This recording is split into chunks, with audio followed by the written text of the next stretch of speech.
ನರಕಾಸುರ ಭಗವಂತನಿಗೂ ನಮ್ಮ ದೊಡ್ಡಪ್ಪ ಭೀಮಸೇನಿಗೂ ಯುದ್ಧ ನಡೀತಾ ಇತ್ತು. ಸುಪ್ರತೀಕ ಎಂಬ ಆನೆಯಂತೆ ಆ ಭೀಮನನ್ನು ನೆಲಕ್ಕೆ ಬೀಳಿಸಿತು. ಆ ಹೊತ್ತಿಗೆ ಬದುಕುವುದಕ್ಕೆ ಭೀಮಸೇನ ಮಾಡಿದ್ದು ಆನೆಯ ಕೊರಳಿನ ಗಂಟೆಯನ್ನು ಹಿಡಿದುಕೊಂಡಿದ್ದ. ಇನ್ನು ಭಗದತ್ತ ಅದನ್ನು ಮುಗಿಸ್ತಾನೆ ಎನ್ನುವ ಹೊತ್ತಿಗೆ ಎಲ್ಲಿದ್ದ ಶೌರ್ಯ ಬಂದೆ ಭೀಮನನ್ನು ಬಿಡಿಸಿದೆ, ಭಗದತ್ತನನ್ನು ಸೋಲಿಸಿದೆ. ನಾನೇ ನಾನಾಗಿ ಬೆಳೆಯುತ್ತಾ ಇದ್ದೇನೆ. ಯಾರು ಆ ಕಡೆಯಿಂದ ಬರ್ತಾ ಇರೋದು? ಕಾಣುತ್ತಿರುವುದು ತಾಳೆಯ ಮರ. ತಾಳಧ್ವಜ ಅಂತಂದ್ರೆ ನಮ್ಮಿ ವಂಶದ ಮೂಲ ಧ್ವಜ ಅಂದ್ರೆ ಭೀಷ್ಮ.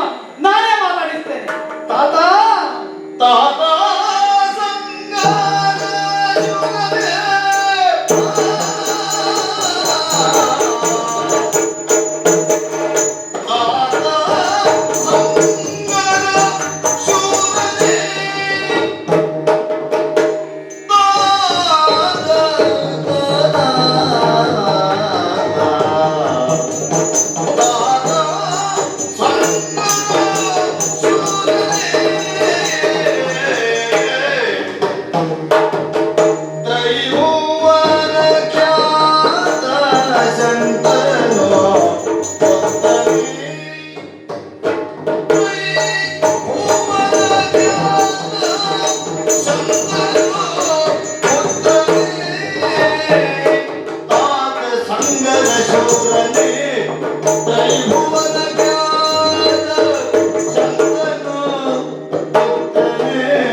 ಯಾರು ಹೀಗೆ ಒಳ್ಳೇದು ಮಗು, ಒಳ್ಳೇದು, ಅರ್ಥ ಆಯಿತು. ಅಭಿಮನ್ಯ ಸಂತೋಷ ಆಯಿತು. ಅಜ್ಜ ಮಗನೇ ನೋಡ್ತಾ ಇದ್ದೇನೆ ಅದೇನು ರಭಸ ಯುದ್ಧದಲ್ಲಿ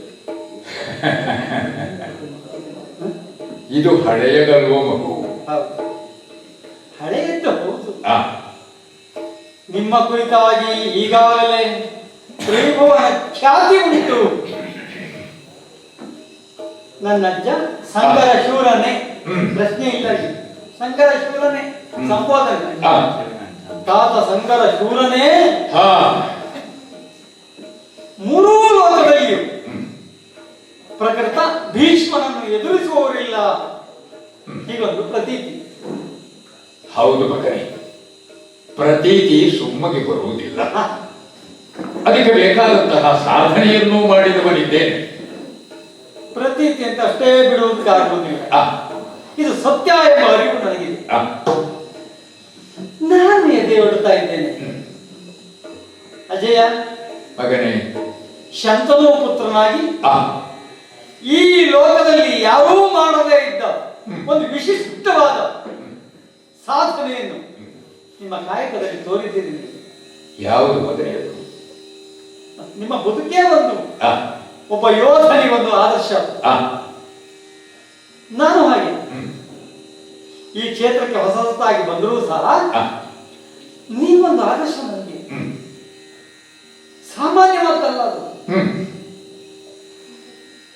ತೋಳ ಸತ್ವದಿಂದಲೇ ಉಳಿದವರಾದ್ರೆ ಯುದ್ಧ ಮಾಡಿ ಇನ್ನೊಬ್ಬರನ್ನು ಹೆದರಿಸುವ ಸಂದರ್ಭ ಬರಬಹುದೇನು. ಭೀಷ್ಮ ಯುದ್ಧ ಮಾಡಿದ್ದಕ್ಕಿಂತಲೂ ಭೀಷ್ಮ ಬರ್ತಾನೆ ಅಂತ ಗೊತ್ತಾದ್ರೆ ಹೆದರುವವರು ಹೆಚ್ಚು. ಅದು ನಮ್ಮ ಲೋಕದಲ್ಲಿ ಮಾತ್ರ ಅಲ್ಲ, ಎಲ್ಲ ಲೋಕದಲ್ಲಿಯೂ ಅದು ಈಗಾಗಲೇ ಪ್ರಖ್ಯಾತವಾದ ವಿಷಯ. ಯುದ್ಧ ಮಾಡಿ ಪ್ರಖ್ಯಾತವಾಗೋಕ್ಕಿಂತಲೂ ಯುದ್ಧ ಮಾಡಿದ್ರೆ ಅಪಾಯ ಅಂತ ಒಂದು ಹೆದರಿಕೆ. ಯಾಕಂದ್ರೆ ಶೌರ್ಯ ವೃಕ್ಷ ಆ ರೀತಿಯದಾಗಿ ಗುರುತಿಸಿದರು. ಹಾಗಾಗಿ ನಿಮ್ಮ ಮೊಮ್ಮಗ ನಾನು ಈ ಮೊಮ್ಮಗನಲ್ಲಿಯೂ ಅದೇ ಯುದ್ಧದ ಶೌರ್ಯವನ್ನು ಸಾಹಸವನ್ನು ಮನಸ್ಥೈರ್ಯವನ್ನು ತೋರಿಸ್ತೀರೋ ಅಥವಾ ಪ್ರೀತಿಯಲ್ಲಿ ಯುದ್ಧ ಮಾಡ್ತೀರೋ?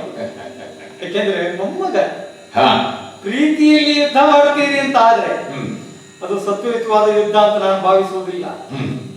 ನೀವು ಖಾತೆಯಲ್ಲಿ ಯುದ್ಧ ಮಾಡಿ, ಆದ್ರೆ ಆ ಖಾತೆಯನ್ನು ನಿಲ್ಲಿಸ್ತೇನೆ ಎನ್ನುವ ಆತ್ಮವಿಶ್ವಾಸ ನನಗೆ.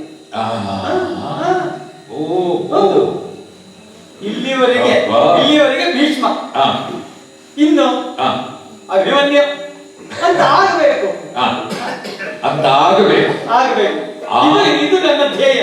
ಆದರೆ ನಿನಗಿಂತಲೂ ಹೆಚ್ಚು ಸಂತೋಷ ಪಡುವ ನಾನು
ಅದು ವೀರೋಕ್ತಿಗಳಲ್ವೇ? ರಣಕ್ಷೇತ್ರದಲ್ಲಿ ಸಹಜವಾಗಿಯೇ ಆಡಬೇಕಾದಂತಹ ಮಾತುಗಳು ಅವು. ಆದರೆ ನೀನಾಡುವಂತಹ ಮಾತುಗಳು ಕೇವಲ ಶಿಷ್ಟಾಚಾರ ಅಲ್ಲ, ಪರಸ್ಪರ ಮುದುರಿಕೆ ಎನ್ನುವಂತಹದ್ದು ಆರಂಭ ಆಗಿರ್ತದಂತೆ ಹೋರಾಟದ ಮೊದಲಿಗೆ. ಆದ್ರೆ ಹಾಗಲ್ಲ ಎನ್ನುವುದನ್ನು ನಾನು ಬಲ್ಲೆ. ಅರ್ಜುನನ ಮಗ ಅಭಿಮನ್ಯು ಹೊಸ ಹುಡುಗ ಅದ್ಭುತವಾಗಿ ನಕ್ಷತ್ರದಲ್ಲಿ ಮಿಂಚುತ್ತಾ ಇದ್ದಾನೆ. ವಾರ್ತೆ ನನಗೆ ಮೊದಲ ದಿನವೇ ಕಿವಿಗೆ ಬಿದ್ದಿತ್ತು. ಮಗನೇ ಹೌದು ಅಂತ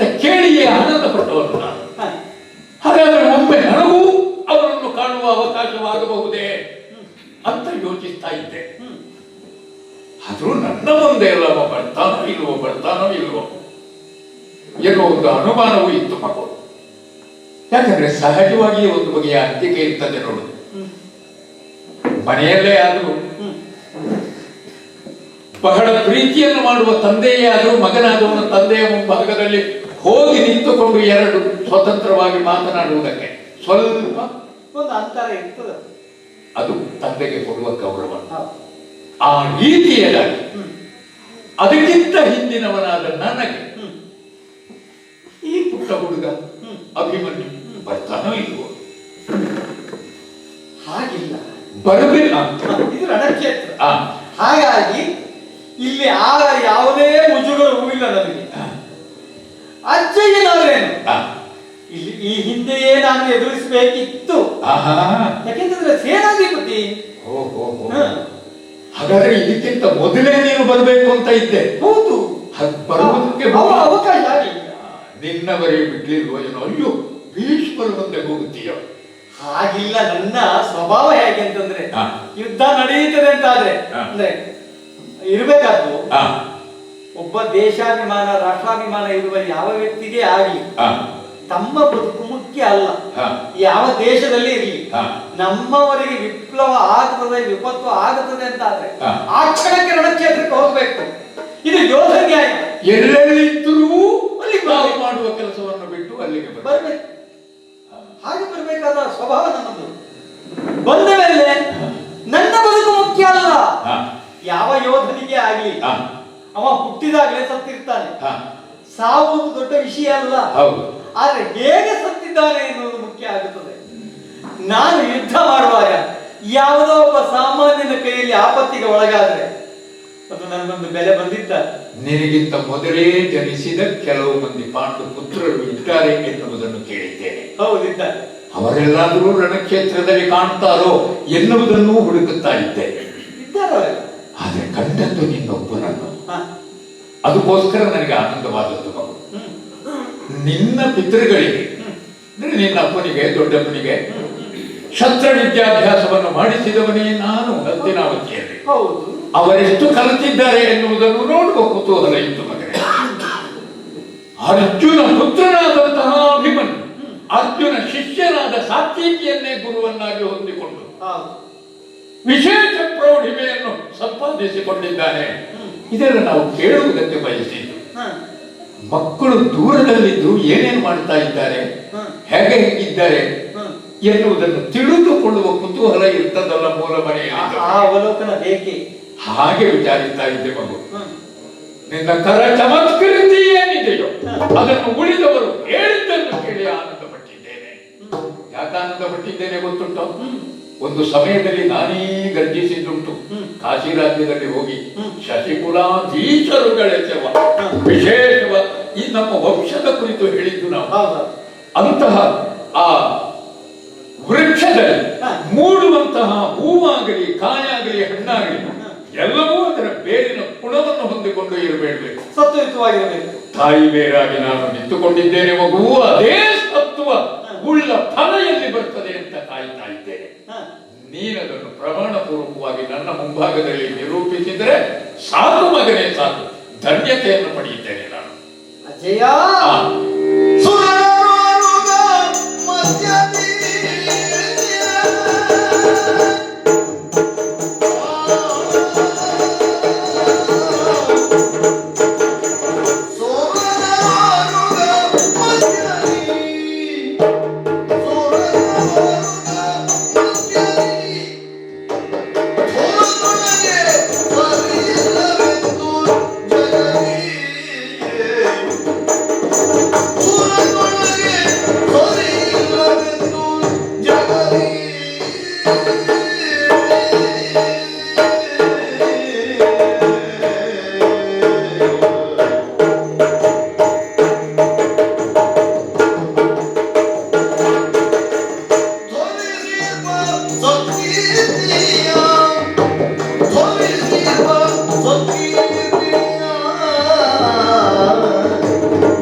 ಗೆಲ್ಲೋದಕ್ಕೆ ಮಾತ್ರ ಅಲ್ಲ, ಮನುಷ್ಯರನ್ನು ಗೆಲ್ಲುವುದು ನೈತಿಕವಾಗಿ ಸರಿ ಇದ್ದ ಯಾರಿಗೂ ಅದು ಸಾಧ್ಯವೇ, ಅದು ವಿಶೇಷ ಅಲ್ಲ.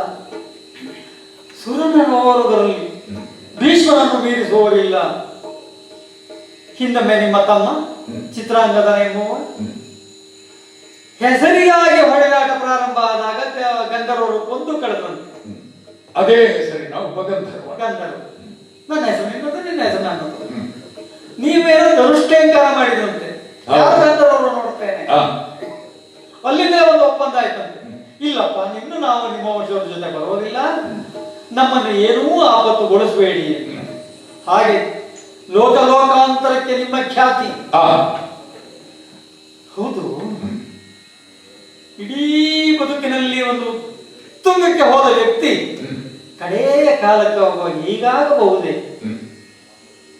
ಅಲ್ಲ ಅಜಯ, ಈಗ ಯುದ್ಧ ಕ್ಷೇತ್ರದಲ್ಲಿ ಮುಖಾಮುಖಿಯಾಗಿದ್ದೇವೆ ನಾವು. ಹೌದು, ನಾನು ಯುದ್ಧದಲ್ಲಿ ನಿಮ್ಮನ್ನು ಸೋಲಿಸ್ತೇನೆ. ಅದಕ್ಕೆ ಹೀಗಾಗಬಹುದೇ ಅಂತ. ಹೌದು, ಹೀಗೆ ಅಂತ ನೀನು ಹೇಳಿದ್ದು ಮತ್ತೆ. ಇಷ್ಟು ಕಾಲ ಇಷ್ಟು ಉತ್ತುಂಗಕ್ಕೆ ಹೋದ ವ್ಯಕ್ತಿ ಹೋಗಿ ಒಬ್ಬ ಸಣ್ಣ ಹುಡುಗನಲ್ಲಿ ಸೋತ್ರೆ ಅದು ಮರ್ಯಾದೆ ಆಗ್ತದ? ನಿಮ್ಮ ಬದುಕಿಗೊಂದು ಮರ್ಯಾದೆ ಆಗ್ತದ? ಯುದ್ಧದಲ್ಲಿ ನನ್ನಲ್ಲಿ ಸೋಲ್ಬೇಕಂತ ಸಂದರ್ಭ ಒದಗಿ ಬಂತಲ್ಲ. ಅಂದ್ರೆ ನನ್ನನ್ನು ನೀನು ಇಲ್ಲಿಯವರೆಗಿನ ಯಾವ ಖ್ಯಾತಿ ಉಂಟೋ ಸುರ ನರೋರಗಳನ್ನು ಗೆದ್ದು ತಾನಾಗಿ ಮೆರೆದ ಆ ಎಲ್ಲವನ್ನು ನಿಮ್ಮನ್ನು ಗೆದ್ದು ನಾನದನ್ನು ಪಡೆಯುತ್ತೇನೆ. ಮಗನೇ, ಬಹುಶಃ ಅಜ್ಜನಿಗಿದ್ದದ್ದು ಪ್ರಖ್ಯಾತಿ. ಧನುಷ್ಠಂಕಾರವನ್ನು ಮಾಡಿದ ಕ್ಷಣ ಆ ಚಿತ್ರಾಂಗದ ಇಳಿದು ಬಂದದ್ದು. ಭಯಗೊಂಡು ಕಾಶಿ ರಾಜ್ಯದಲ್ಲಿ ಧನುಸ್ಸನ್ನು ಹಿಡಿದು ಗರ್ಜಿಸಿ ಯಾರಿದ್ದೀರಿ, ಏಳಿರಿ ರಥವನ್ನು ಅಂತ ಆಜ್ಞಾಪಿಸಿದಾಗ ಯುದ್ಧ ಅಲ್ಲಿಗೆ ಮುಗಿದದ್ದು. ತಮ್ಮ ಕೈಯ ಬಿರುಗಳನ್ನು ಅವರ ಕೆಳಗೆ ಹಾಕಿದರು. ಅಂದರೆ ಪ್ರತ್ಯಕ್ಷವಾಗಿ ಹೋರಾಟ ಮಾಡಿದ ಉದಾಹರಣೆ ಇಲ್ಲ. ಕೇವಲ ಪ್ರಖ್ಯಾತಿಯನ್ನೇ ಕೇಳಿ ಪ್ರಸಿದ್ಧಿ ಲೋಕದಲ್ಲಿ ಸುರ ನರೋರಗಳನ್ನು ಗೆದ್ದ ಮಗನೇ, ನಿನಗಿಂತಲೂ ಎಳೆಯ ವಯಸ್ಸಿನಲ್ಲಿ ನನ್ನಪ್ಪ ನನ್ನನ್ನು ನನ್ನ ತಾಯಿಯಿಂದ ಮರಳಿ ಪಡೆಯುವುದಕ್ಕೆ ಅಂತ ಗಂಗಾ ನದಿಯ ತೀರಕ್ಕೆ ಬಂದಾಗ ನನ್ನನ್ನು ಗುರುತಿಸಿದ್ದು ಯಾವ ಅವಸ್ಥೆಯಲ್ಲಿ ಗೊತ್ತುಂಟ? ಬಾಣಗಳಿಂದಲೇ ಆ ನದಿಗೆ ಸೇತುವೆಯನ್ನು ಕಟ್ಟುತ್ತಾ ಇದ್ದೆ ನಾನು. ವರ್ಷ ಇನ್ನೂ 12 ತುಂಬಲಿಲ್ಲ. ಇಂತಹ ಬೇಗಾರಿಕೆ ನನ್ನ ಅಪ್ಪನ ಬಾಯಿಂದ ಬಂದಂತಹ ಉದ್ಗಾರ. ಅಲ್ಲಿಂದ ಆರಂಭ ಆದದ್ದು ಈ ನೆಲದಲ್ಲಿ ನನ್ನ ಬೆಳವಿಗೆ. ಅವರಿಗೆ ಮತ್ತೆ ನಾನು ಇದ್ದದ್ದು ಮೇಲೆ ದೇವವ್ರತನಾಗಿಯೇ ಇದ್ದವರು. ನಾನು ಭೀಷ್ಮನೆನಿಸಿದ್ದು ನಂತರ. ನನಗೆ ಭೀಷ್ಮನೆಂಬ ಬಿರುದನ್ನು ಕೊಟ್ಟವರೇ ದೇವತೆಗಳು. ಅದನ್ನು ಲೋಕ ಒಪ್ಪಿಕೊಂಡಿದೆ. ಆ ದೇವತೆಗಳಿಗೆ ನನ್ನ ಮೇಲಷ್ಟು ಭರವಸೆ ಉಂಟು. ಮೊನ್ನೆ ಹುಟ್ಟಿದ ಮಗು ನಿನಗೆ ಭರವಸೆ ಇಲ್ಲ ಅಂತಾಗಿ ಹೋಯಿತಲ್ಲ. ಅಲ್ಲ, ಹಾಗಲ್ಲ ಅಜ್ಜಯ್ಯ. ಈಗ ನದಿಗೆ ಒಡ್ಡಾಗಿ ಕಟ್ಟಿದ್ದು ಬಾಣದಿಂದ ಹೌದಾ? ಅಂತದ್ದೆಲ್ಲ ನಮಗೂ ಗೊತ್ತುಂಟು. ನಮ್ಮ ಅಪ್ಪಯ್ಯನು ಆಕಾಶಕ್ಕೆ ಏಣಿ ಬಲ್ದವನೆ. ಆ ಪರಂಪರೆ ನಿಮ್ಮಿಂದ ಮುಂಬಂದಿದ್ದು. ಆವಾಗ ತಂತ್ರಜ್ಞಾನ ಅಷ್ಟೇ ಇತ್ತು. ಆಮೇಲೆ ಆಕಾಶಕ್ಕೆ ಇಲ್ಲಿಂದ ಏಣಿಯನ್ನು ಬಲದು ನಮ್ಮಪ್ಪ. ಎಲ್ಲಿ ಮೇಲೆ ಕಾಣದೇ ಇದ್ದಲ್ಲಿಗೂ ನದಿ ಆಕೆ ಎಷ್ಟೇ ಆಗಲ ಇರಲಿ, ಈ ಕಡೆಯಿಂದ ಆ ಕಡೆಗೊಂದು ಸಂಪರ್ಕ ಇರ್ತದೆ, ಕಾಣುತ್ತದೆ ಮತ್ತು ಸಂಪರ್ಕ ಇರ್ತದೆ. ಆಕಾಶಕ್ಕೆ ಅಂತಂದ್ರೆ ಸಂಪರ್ಕ ಇಲ್ಲ ಮೇಲೆ. ಅಂದ್ರೆ ನನಗಿಂತ ದೊಡ್ಡ ಕೆಲಸವನ್ನು ಅರ್ಜುನ ಮಾಡಿದ್ದಾರೆ. ಅಂತ ಅರ್ಜುನನ ಮಗ ನೀನು ಮಾತ್ರ ಅಲ್ಲ, ಅವರ ಶಿಷ್ಯನ. ಆ ಚಮತ್ಕೃತಿಗಳೆಲ್ಲ ನನಗೂ ಗೊತ್ತು, ಮಾಡೋ ಸಂದರ್ಭ ಬರಲಿಲ್ಲ ಅಷ್ಟೇ. ನಾನು ಅದನ್ನ ಆಕ್ಷೇಪಕ್ಕೆ ಎತ್ತಿದ್ದಲ್ಲ ಮಗು. ನಿನಗಿಂತಲೂ ಎಳೆಯ ಅಂದ್ರೆ ನಿನ್ನ ಸ್ಥಿತಿ ಈಗ ಏನು ಅಂತ ನೋಡಿದ್ರೆ ಈ ಭೀಷ್ಮರು ಗಳಿಸಿದಂತಹ ಕೀರ್ತಿಯನ್ನು ಉತ್ತರಿಸುವುದಕ್ಕೆ, ಉಳಿಸುವುದಕ್ಕೆ ನಾನು ಮಾಡಬಹುದಾದ ಮಾಡಬಲ್ಲ ಸಾಧನೆ. ಆ ಸಾಧನೆಯ ಮುಂದೆ ನೀನು ಅದನ್ನು ಇಳಿಸ್ತೇನೆ, ಆ ಕೀರ್ತಿ ನಾಶ ಆಗಿ ಹೋಗ್ತದೆ, ಅವಮಾನ ಅಲ್ವೋ ಅಂತ ಕೇಳಿದೆ. ಅದಕ್ಕೆ ಪ್ರತಿಯಾಗಿ ಹೇಳಿದ್ದು ನಾನು ಸರಿಯಾಗಿ ಒಂದು ಬಾಣ ತೆಗೆದರೆ ಒಂದು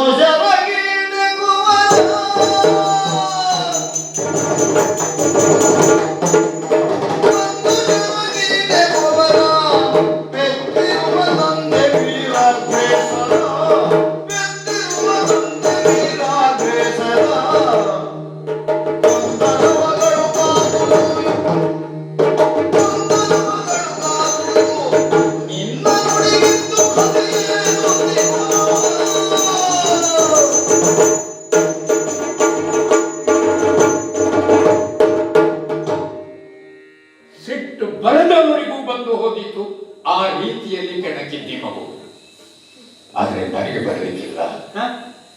ಯಾಕಂದ್ರೆ ನಾನು ನಿನ್ನನ್ನು ಮಾತ್ರ ನೋಡುವುದಲ್ಲ, ನಿನ್ನ ಹಿಂದೆ ನನಗೆ ಅರ್ಜುನನೂ ಕಾಣ್ತಾ ಇದ್ದಾನೆ. ಅವನ ಹಿಂದೆ ನನ್ನ ತಮ್ಮ ಪಾಂಡುವು ಕಾಣ್ತಾ ಇದ್ದಾನೆ. ಆ ತಲೆಮಾರು ಒಂದರ ನಂತರ ಒಂದನ್ನು ಕಾಣ್ತಾ ಇದ್ದೇನೆ ಮಗು. ಆದ್ರಿಂದ ನಾನೆಲ್ಲಾದ್ರೂ ಒಂದು ಬಾಣ ಹೊಡೆದ್ರೆ ಅದು ತಾಂಡುವುದು ನಿನಗೆ ಮಾತ್ರ ಅಲ್ಲ, ಅದು ಅರ್ಜುನನಿಗೆ ತಾಗುತ್ತದೆ. ಸ್ವರ್ಗದಲ್ಲಿರುವ ನಿನ್ನ ಅಜ್ಜ ಪಾಂಡುವಿಗೂ ಅದು ತಾಗುತ್ತದೆ. ನನ್ನಿಂದಲಾಗಿ ಅವರು ಮನ ನೋಯುವಂತಾಗ ಕೂಡದು. ಇಲ್ಲದೆ ಹೋದ್ರೆ ಭೀಷ್ಮನನ್ನು ಈ ಬಗೆಯದಾಗಿ ಕೆಣಕಿ ಮರು ಕ್ಷಣದಲ್ಲಿ ಅವನ ಬಾಯಿ ಮುಚ್ಚಿಸುತ್ತಿರುವೆ ನಾನು. ಒಂದು ಶರಕೀಡೆ ಕುವರ. ಸರಿಯಾಗಿ ಈ ಭೀಷ್ಮ ಒಂದು ಶರವನ್ನು ತೆಗೆದು ಬಿಡಿದ್ರೆ ನೀನು ಮತ್ತಲ್ಲಿ ನಿಲ್ಲುವುದ ಕೊಟ್ಟೆ. ಇದು ನಿನ್ನನ್ನು ಪರೀಕ್ಷಿಸುವುದಕ್ಕಿರುವಂತಹದ್ದಲ್ಲ ಮಗನೇ. ನಿನ್ನಂತಹವರು ಬೆಳಿಬೇಕು, ಲೋಕದಲ್ಲಿ ಪ್ರಕಾಶವನ್ನು ಹೊಂದಬೇಕು ಎನ್ನುವುದು ಕೂಡ ನನ್ನ ಬಯಕೆ. ಹಾಗಾಗಿ ನನ್ನದೇನು ಹಳೆಯ ಸಾಧನೆ ಏನುಂಟೋ ಅದನ್ನು ನಿನ್ನ ಮೇಲೆ ನಾನು ಪ್ರದರ್ಶಿಸಲಾರೆ. ಹಾಗಾಗದು. ಬಾಣ ಬಿಟ್ಟ ಮೇಲೆ ಅದು ನನ್ನವರಿಗೆ ಬರ್ಬೇಕಾ? ಹೌದು. ಮಧ್ಯದಲ್ಲೇ ಕತ್ತರಿಸ್ತೇನಲ್ಲ ನಾನು. ಈಗ ನಾವು ಎಷ್ಟು ಕಾಲ, ಮೊದಲೇ ಹೇಳಿದೆ ನಾನು, ಎಷ್ಟು ಕಾಲ ಇರ್ತೇವೆ ಅನ್ನೋದು ಮುಖ್ಯ ಅಲ್ಲ, ಪೂರ್ಣಚಂದ್ರನಾಗಿ ಪ್ರಕಾಶಿಸುವುದು ಮುಖ್ಯ. ಈಗ ನಾನು ಪೂರ್ಣಚಂದ್ರನಾಗಿ, ಹಾಗಾದ್ರೆ ನಾನೊಂದು ಬಾಣ ಬಿಡ್ತೇನೆ, ನೋಡಿ ಅದನ್ನು ಕತ್ತರಿಸಿ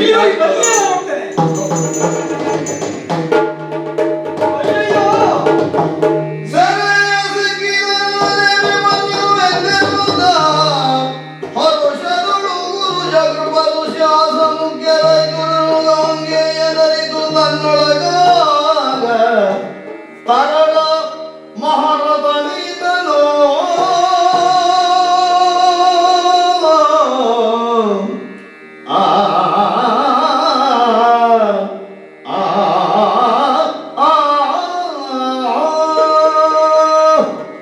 ಕೈ ಸೋತಿದ್ದೇನೆ ಅಜ್ಜ, ನಿಜ. ಇಷ್ಟು ಬೇಗ ಕೈ ಸರಿಯಾಗಿ ಬಿಟ್ಟೆಯಲ್ಲ ಮಗು. ಅಲ್ಲ, ಅದು ಯಾಕೆ ನಿಮ್ ಕಡೆ ನನ್ನನ್ನು ಹೇಳ್ಕೊಳ್ಳೋದು? ಪೂರ್ತಿ ದಾಕ್ಷಿಣ್ಯ ಬಿಟ್ಟು ಅಜ್ಜನಿಗೆ ಹೊಡಿಲಿಕ್ಕೆ ಮನಸ್ಸು ಬರಲಿಲ್ವ ಮಗ? ದೊಡ್ಡದಾಗಿ ಅರಚಿಕೊಳ್ಬೇಡ, ಉಳಿದವರಿಗೆ ಕೇಳಿಸಿತು, ನಮ್ಮವರಿಗೆ ಕೇಳಿಸಿಕೊಂಡ್ರೆ ಸಮಸ್ಯೆ ಉಂಟು ಮಗ. ಯಾವಾಗ ನೀವು ನನ್ನನ್ನು ಅಪ್ಪಿ ಹಿಡಿದೀರ, ಅವರೆಲ್ಲ ಕಾಯಿಲೆ ಎತ್ತಾ ಇದ್ದಾರೆ, ನನ್ನೊಂದು ಚುಚ್ಚಿ ಇವತ್ತಿಗೆ ಅಂತ. ನಾನು ಮತ್ತಷ್ಟು ಗಟ್ಟಿಯಾಗಿ ಅಪ್ಪಿಕೊಂಡದ್ದು ನಿನ್ನ ಹತ್ತಿರ ಅವರು ಬಂದು ನಿನಗೆ ಹೊಡೆಯದ ಹಾಗೆ. ಆದಷ್ಟು ಬೇಗ ಹೊರಟು ಹೋಗಿ ಬಿಡು ಇಲ್ಲಿಂದ. ಎಲ್ಲರಿಗೂ ಗೊತ್ತಾಗುವುದೇ ಬೇಡ ನಿನ್ನನ್ನು ಭೀಷ್ಮ ಸೆರೆ ಹಿಡಿದಿದ್ದಾನೆ ಎನ್ನುವ ಹಾಗೆ. ಮಗನೇ, ನೀನು ಮಹಾರಥಿ. ನಿನ್ನ ಪಕ್ಷದ ಒಬ್ಬ ಶ್ರೇಷ್ಠನಾದ ಬೆಳಗಾರ ನೀನು.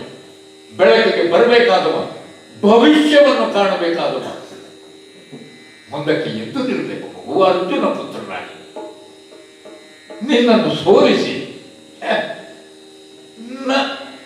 ನಾನು ಯಾವ ಪುರುಷಾರ್ಥವನ್ನು ಪಡೆಯುವುದಕ್ಕಿದೆ ಮಗು? ಅಭಿಮನ್ಯು ನಿನಗೆ ಗೊತ್ತಿಲ್ಲದೆ ಇಲ್ಲ. ನಿನ್ನ ಅಜ್ಜ ಧರ್ಮರಾಯನಿಗೆ ಹೋಗಿ ಕೇಳು. ಯುದ್ಧ ಆರಂಭದ ದಿವಸ ನನ್ನ ಶಿಬಿರಕ್ಕೆ ಬಂದು ನನಗೆ ಬಂಧಿಸಿಕೊಂಡಿದ್ದಾನೆ. ಪಾಂಡವರಿಗೆ ಜಯವಾಗುವಂತೆ ಹಾರೈಸಿದ್ದೇನೆ ಮಗು. ನಿನ್ನಂತಹ ವೀರನನ್ನು ಪಾಂಡವ ಪಕ್ಷದಿಂದ ಕಳಚುವುದಕ್ಕೆ ನನ್ನ ಕೈ ಮುಂದೆ ಬಾರದು. ಹೋಗು ಅಜ್ಜಯ್ಯ. ಯಾರ್ಯಾರ ಮಂತ್ರಾಕ್ಷತೆಯನ್ನು ತಲೆ ಮೇಲೆ ಹಾಕಿಕೊಂಡ್ರೆ ಅದೇನು ಅಷ್ಟು ಪ್ರಯೋಜನ? ನಮ್ಮ ವಂಶದ ಮೂಲ ಪುರುಷ ನೀನು ನೆತ್ತಿಯನ್ನು ಮೂಸಿ ನನ್ನನ್ನು ಒಪ್ಪಿಕೊಂಡು ನೀಡಿದ ಮಂತ್ರಾಕ್ಷತೆ ಜೀವನದ ಧನ್ಯತೆ. ಇದು ನಿನ್ನ ಪಿತೃಗಳ ಆಶೀರ್ವಾದ ಅಂತ ತಿಳ್ಕೋ. ನಿನ್ನ ಭವಿಷ್ಯ ಹಾಗೆ ಭದ್ರವಾಗಿ.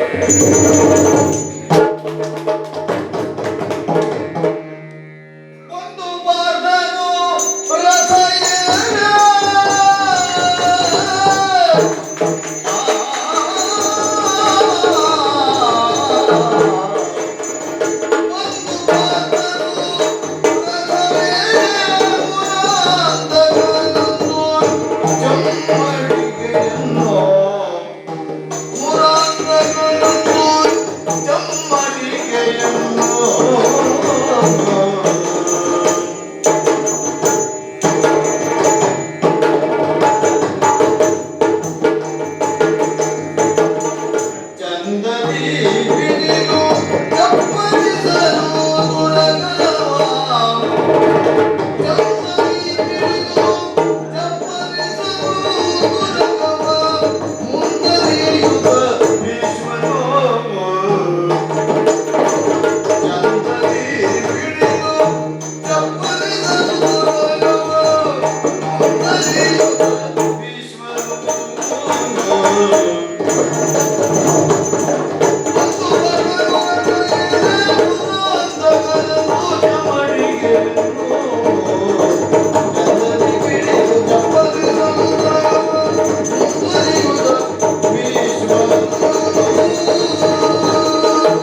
ಪಾರ್ಥ, ಚರಣಾರವಿಂದಗಳಲ್ಲಿ ವಂದಿಸಿಕೊಂಡಿದ್ದೆ. ಹೇಳಪ್ಪ. ಬಹುಶಃ ಈ ಪ್ರಕ್ರಿಯೆ ಎನ್ನುವುದು ನಮ್ಮ ವೃತ್ತದಲ್ಲಿ ಮಾತ್ರ ನಡೆಯುವುದು. ನಿಜವೇ. ರಥಿಕನೇ ಸಾರಥಿಗೆ ವಂದಿಸಿ ಯುದ್ಧಕ್ಕೆ ತೊಡಗುವುದು ಕ್ರಮ ಎಲ್ಲ ಕಡೆಯಲ್ಲಿ ಉಂಟು. ಆದ್ರೆ ಭಕ್ತಿ ಭಾವದ ಸಮರ್ಪಣೆ ನಮ್ಮಲ್ಲಿ ಮಾತ್ರ ಇರುವುದು. ಯಾಕೆಂದ್ರೆ ನಮ್ಮ ರಥವೇ ಒಂದು ವಿಶಿಷ್ಟವಾದ ರಥ, ದೇವದತ್ತವಾದ ರಥ. ಓಹೋ. ಹಾಗೆ ನಮ್ಮ ರಥದಲ್ಲಿ ಶೇಖರಿಸಲ್ಪಟ್ಟಂತಹ ಆಯುಧಗಳು ದೇವತೆಗಳಿಂದಲೇ ಕೊಡಲ್ಪಟ್ಟವು. ಮಾತ್ರವಲ್ಲ, ನನ್ನ ರಥದ ಮುಂಭಾಗದಲ್ಲಿರುವವನು ಸಾಕ್ಷಾತ್ ದೇವನೆಂದೇ ನಾವು ನಂಬಿದಂತಹ ಶ್ರೀಕೃಷ್ಣ. ಓಹೋ. ಉಳಿದವರ ರಥಕ್ಕೆಲ್ಲ ಒಂದೊಂದು ದಿನದ ಯುದ್ಧ ಮುಗಿದು ಆ ಕುದುರೆಗಳು ಸಾರಥಿಯೋ ಗಾಯಾಳು ಆದಾಗ ಬದಲಿಸುವುದಿದೆ. ಉಂಟು ಉಂಟು. ನಮ್ಮಲ್ಲಿ ಹಾಗಿಲ್ಲ. ಯುದ್ಧ ಪ್ರಾರಂಭವಾದ ದಿನದಿಂದಲೂ ಕಟ್ಟಿದ ಕುದುರೆಗಳೂ ಇವೆ, ಮುಂದೆ ಕುಳಿತ ಸಾರಥಿಯೂ ಇವನೇ, ನಿಂತ ರಥಿಕನೂ ನಾನೇ. ಅಂದ್ರೆ ಇಂದಿನವರೆಗೂ ನಿನ್ನ ಅನುಗ್ರಹದಿಂದ ರಥಿಕನಾಗಿಯೇ ಇದ್ದೇನೆ. ನಮಗೆ ಯಾರಿಗೂ ಯಾವ ಆಪತ್ತು ಒದಗಲಿಲ್ಲ. ಯಾಕೆ ಒದಗಲಿಲ್ಲ? ನಾವು ತಿಳಿದದ್ದು ನಮ್ಮ ಮುಂಭಾಗದಲ್ಲಿ ನೀನಿದ್ದಿ ಎನ್ನುವುದೊಂದೇ ನಮಗೆ ಭರವಸೆ. ಸರಿ. ಯಾಕೆಂದ್ರೆ ಸೇರಿದಂತಹ 11 ಅಕ್ಷೋಹಿಣಿಯ ಮುಂದೆ ಯಾರೂ ಪ್ರಸಿದ್ಧ ಬಲಾನ್ವಿತರಿಲ್ಲದ ನಮ್ಮ ಸೇನೆ, ಅದು ಕೇವಲ 7 ಅಕ್ಷೋಹಿಣಿ. ಸಾಮಾನ್ಯವಾದ ಗಣಿತ ಶಾಸ್ತ್ರದಂತೆ 11ರಲ್ಲಿ 7 ಕಳೆದೇ ಹೋಗಬೇಕಿತ್ತು ಇಷ್ಟರೊಳಗೆ. ಆದ್ರೆ ನಿನ್ನ ಅನುಗ್ರಹದಿಂದ 7ರಲ್ಲಿ 11 ಕಳೆಯುತ್ತಿದೆಯೇ ವಿನಃ 11ರಲ್ಲಿ 7 ಕಳೆಯುವ ಪ್ರಮೇಯ ಬರಲಿಲ್ಲ. ಯುದ್ಧ ಮಾಡುತ್ತಾ ಮಾಡುತ್ತಾ ಮಾಡುತ್ತಾ 8 ದಿನಗಳನ್ನು ಕಳೆದಾಗಿದೆ. ನಾನು ಪ್ರಾರಂಭದ 1ನೇ ದಿವಸಕ್ಕೆ ನನಗೆ ವೈರಾಗ್ಯ ಬಂದದ್ದು ಹೌದು. ಆ ವೈರಾಗ್ಯವನ್ನು ನಿವಾರಿಸುವುದಕ್ಕಾಗಿ ನೀನು ಉಪದೇಶಿಸಿದೆಯಲ್ಲ, ಅದೊಂದು ಬ್ರಹ್ಮವಿದ್ಯೆ ಅಂತಲೇ ನಾನು ತಿಳಿದದ್ದು. ಎಷ್ಟು ನೆನಪುಂಟು ಅಂತ ಕೇಳಬೇಡ. ಇಲ್ಲಪ್ಪ. ಯಾಕಂದ್ರೆ ಮತ್ತೆ ಮತ್ತೆ ಮತ್ತೆ ಉಪದೇಶ ಮಾಡ್ತಾ ಬಂದಿದ್ದಿ. ಎಷ್ಟು ನೆನಪುಂಟು ಅಂತ ಕೇಳಿದ್ರೆ ನೆನಪಿಲ್ಲ ಅಂತ ನೀನು ಹೇಳ್ತಿ, ಮತ್ತೆ ನಾನು ಉಪದೇಶ ಮಾಡಬೇಡ. ಹೌದು, ದುಡಿಮೆ ನಮಗೆ. ಈ ಉಪದೇಶ ಇಂದಿಗೆ ಮುಗಿಲಿಕ್ಕಿಲ್ಲ, ಇನ್ನು ಯುದ್ಧ ಕೊನೆಯಾಗುವವರೆಗೂ ಮತ್ತೆ ಬೇಕಾದೀತು ಅಂತ ಹೇಳುವುದು ನಾನು. ಅಲ್ಲ, ಉಪದೇಶದ ಸಾರ್ಥಕತೆ ಏನು ಅಂತಲೂ ಪ್ರಶ್ನೆ ಬರುವುದಿಲ್ಲ. ಹಾಗಾಗಿ ಪಾತ್ರತ್ವದಲ್ಲಿ ನನಗೆ ಸಂದೇಹ ಇರುವಾಗ ಅದನ್ನು ತೆರೆದಿಡುವುದಕ್ಕೆ ಏನು ಕೊರತೆ? ಅಯ್ಯೋ ಮಹಾರಾಜ, ಆ ಪಾತ್ರೆಯಲ್ಲಿ ತೂತಿರಬಾರದು ಅಂತ ನಾನು ಹೇಳುದು. ಹಾಕಿದ್ದೆಲ್ಲ ಸೋರಿ ಹೋಗ್ತದಲ್ಲ ಅಂತ. ಅದೇ ಪಾತ್ರತ್ವ. ಅರ್ಜುನ ಯೋಗ್ಯ ಹೌದು, ಅದ್ರ ತಲೆಯಲ್ಲಿ ನಿಲ್ಲುವುದಿಲ್ಲ ಎನ್ನುವ ಕಾರಣಕ್ಕೆ ಅಲ್ವ ಇಷ್ಟು ದಿನವೂ ನೀನು ಉಪದೇಶ ಮಾಡುತ್ತಾ ಬಂದದ್ದು. ಅಲ್ಲ, ನಿಲ್ಲಬೇಕಾದ ಕಿರೀಟವೇ ನಿಲ್ಲಿಲ್ಲ ಇಷ್ಟು ಕಾಲ. ನೀನು ಉಪದೇಶ ನಿಲ್ತಲ್ಲ, ನೋಡ್ಬೇಕು. ಯಾಕೆ ಉಪದೇಶ ನಿಲ್ಲುವುದಿಲ್ಲ? ಇದಿರಿನಲ್ಲಿ ಇರುವವರು ನನ್ನ ಆಜನ್ಮ ವೈರಿಗಳಲ್ಲ. ಇರುವವರು ಯಾರು ಹೇಳು? ಈ ಜನ್ಮ ವೈರಿಗಳು ಅಲ್ಲ. ಅದಕ್ಕೆ ನಾನು ಮೊದಲನೇ ದಿನವೇ ಹೇಳಿ, ಬಂಧುಗಳ ಇರಿದು ಬಾರುವುದಕ್ಕಿಂತ ಕಾಂತಾರವೇ ಲೇಸು. ಇದಿರಿನಲ್ಲಿರುವವರು ಬಂಧುಗಳಾದ ಕಾರಣ ನೀನು ಉಪದೇಶ ಮಾಡಿದ್ದು ನನ್ನ ತಲೆಯಲ್ಲಿ ನಿಲ್ಲುವುದಿಲ್ಲ. ಈ ಧನುವನ್ನು ಎತ್ತಿದ ಮರುಕ್ಷಣದಲ್ಲಿ ಕಾಣುವವರು ಒಂದೋ ಗುರುಗಳು, ಇಲ್ಲ ನನ್ನ ಅಜ್ಜ, ಅಲ್ಲ ಒಡನಾಡಿಯಾದ ಅಶ್ವತ್ಥಾಮ, ನನ್ನ ಬಂಧುಗಳು, ನನ್ನ ಸಹೋದರರು. ಇವರ ಕಾರಣದಿಂದ ಆ ಉಪದೇಶ ನಿಲ್ಲುತ್ತಾ ಇಲ್ಲವೇ ವಿನಃ ಪಾತ್ರತ್ವದಲ್ಲಿನ ದೋಷ ಅಂತ ಅಲ್ವಾ? ಆರಂಭವಾದ ಯುದ್ಧ ಇಂದಿನ ದಿನದವರೆಗೆ ಮುಂಬರೆದುಕೊಂಡು ಬಂದಿದೆ. 9ನೇ ದಿವಸ ಇಂದು. ಎಂದಿನ ಕ್ರಮದಂತೆ ಇಂದು ಕೂಡ ಮೊದಲು ನೀನು ರಥ ಏರಿ ನನ್ನನ್ನು ಆರೋಹಿಸಿಕೊಂಡಿದ್ದಿ. ಬಿಡಾರದಿಂದ ಹೊರಟ ರಥ ಈ ಕುರುಕ್ಷೇತ್ರ ಮಹಾಕ್ಷೇತ್ರಕ್ಕೆ ಬಂದು ನಿಂತಿದೆ. ಪ್ರತಿದಿನದ ಕ್ರಮ ಅಲ್ವೋ? ಹೌದು. ನಾನು ಯಾರನ್ನು ತುಡುಕಬೇಕು ಅಂತ ನಾನು ನಿಶ್ಚಯ ಮಾಡುವುದಲ್ಲ. ನೀನು ರಥವನ್ನು ಯಾವ ಕಡೆಗೆ ಹಾರಿಸ್ತೀವಿ ಅಲ್ಲಿ ನನಗೆ ಎದುರಾದವನ ಜೊತೆ ನಾನು ಯುದ್ಧ ಮಾಡುವುದು. ಅದಕ್ಕೆ ನಾನು ರಥಿಕನಾಗಿ ರಥಾರೋಹಣ ಮಾಡಿದ್ದೇನೆ. ಈಗ ಯಾವ ಕಡೆ ಚಲಿಸಬೇಕು ಎನ್ನುವ ನಿನ್ನ ನಿರ್ದೇಶನ ಹೇಗಿದೆಯೋ ಹಾಗೆ ಮುಂಬರಿತೆ. ಯಾವ ಕಡೆಗೆ ಚಲಿಸಿದ್ರು ಸರಿಯೇ. ಬೆಂಗಡೆಗೆ ಚಲಿಸುವುದಕ್ಕೆ ಇಲ್ವಲ್ಲ ನಮ್ಮ ರಥ. ಮುಂದೆ ಮುಂದೆ ಮುಂದೆ ನೋಡಿದ್ರೆ ಮುಂದುವರಿಯುತ್ತಾ ಬರ್ತಾ ಇರುವವರು ಯಾರು ಅನ್ನೋದನ್ನು ಗಮನಿಸಿದ್ರೆ ನಮ್ಮ ಸೇನೆಯಲ್ಲಿ ನಾವು ಸೈನಿಕರನ್ನು ಕಳಕೊಳ್ಳುವುದಕ್ಕೆ ಪ್ರಧಾನ ಕಾರಣವಾಗಿ ಸೇನಾಧಿಪತಿಯಾಗಿ ನಿಂತವರು ನಿನ್ನ ಅಜ್ಜ ಆಚಾರ್ಯ ಭೀಷ್ಮ. ಅವರ ಪರಾಕ್ರಮ ಅಗ್ನಿ ಎಂಬುದು ನಮ್ಮ ಸೇನೆಯನ್ನು ಸುಡುತ್ತಾ ಉಂಟು. ಹೌದು. ಬಹುಶಃ ತಾನು ಮಾಡಬೇಕಾದದ್ದ ನಷ್ಟನ್ನೂ ಮಾಡದೆ ನಿವೃತ್ತಿ ಇಲ್ಲ ಎಂಬ ಧೋರಣೆಯಲ್ಲಿದ್ದಾರೆ ಅಜ್ಜಯ್ಯ. ಅವರಿಗೆ ಇಷ್ಟು ಮುಂದುವರಿಯುವಾಗ ನೀನು ಹಿಂದುಳಿಯುವುದಕ್ಕುಂಟ. ಅವರ ಸಮ್ಮುಖದಲ್ಲಿಯೇ ರಥ ನಿಲ್ಲಿಸ್ತೇನೆ, ನೋಡೋಣ.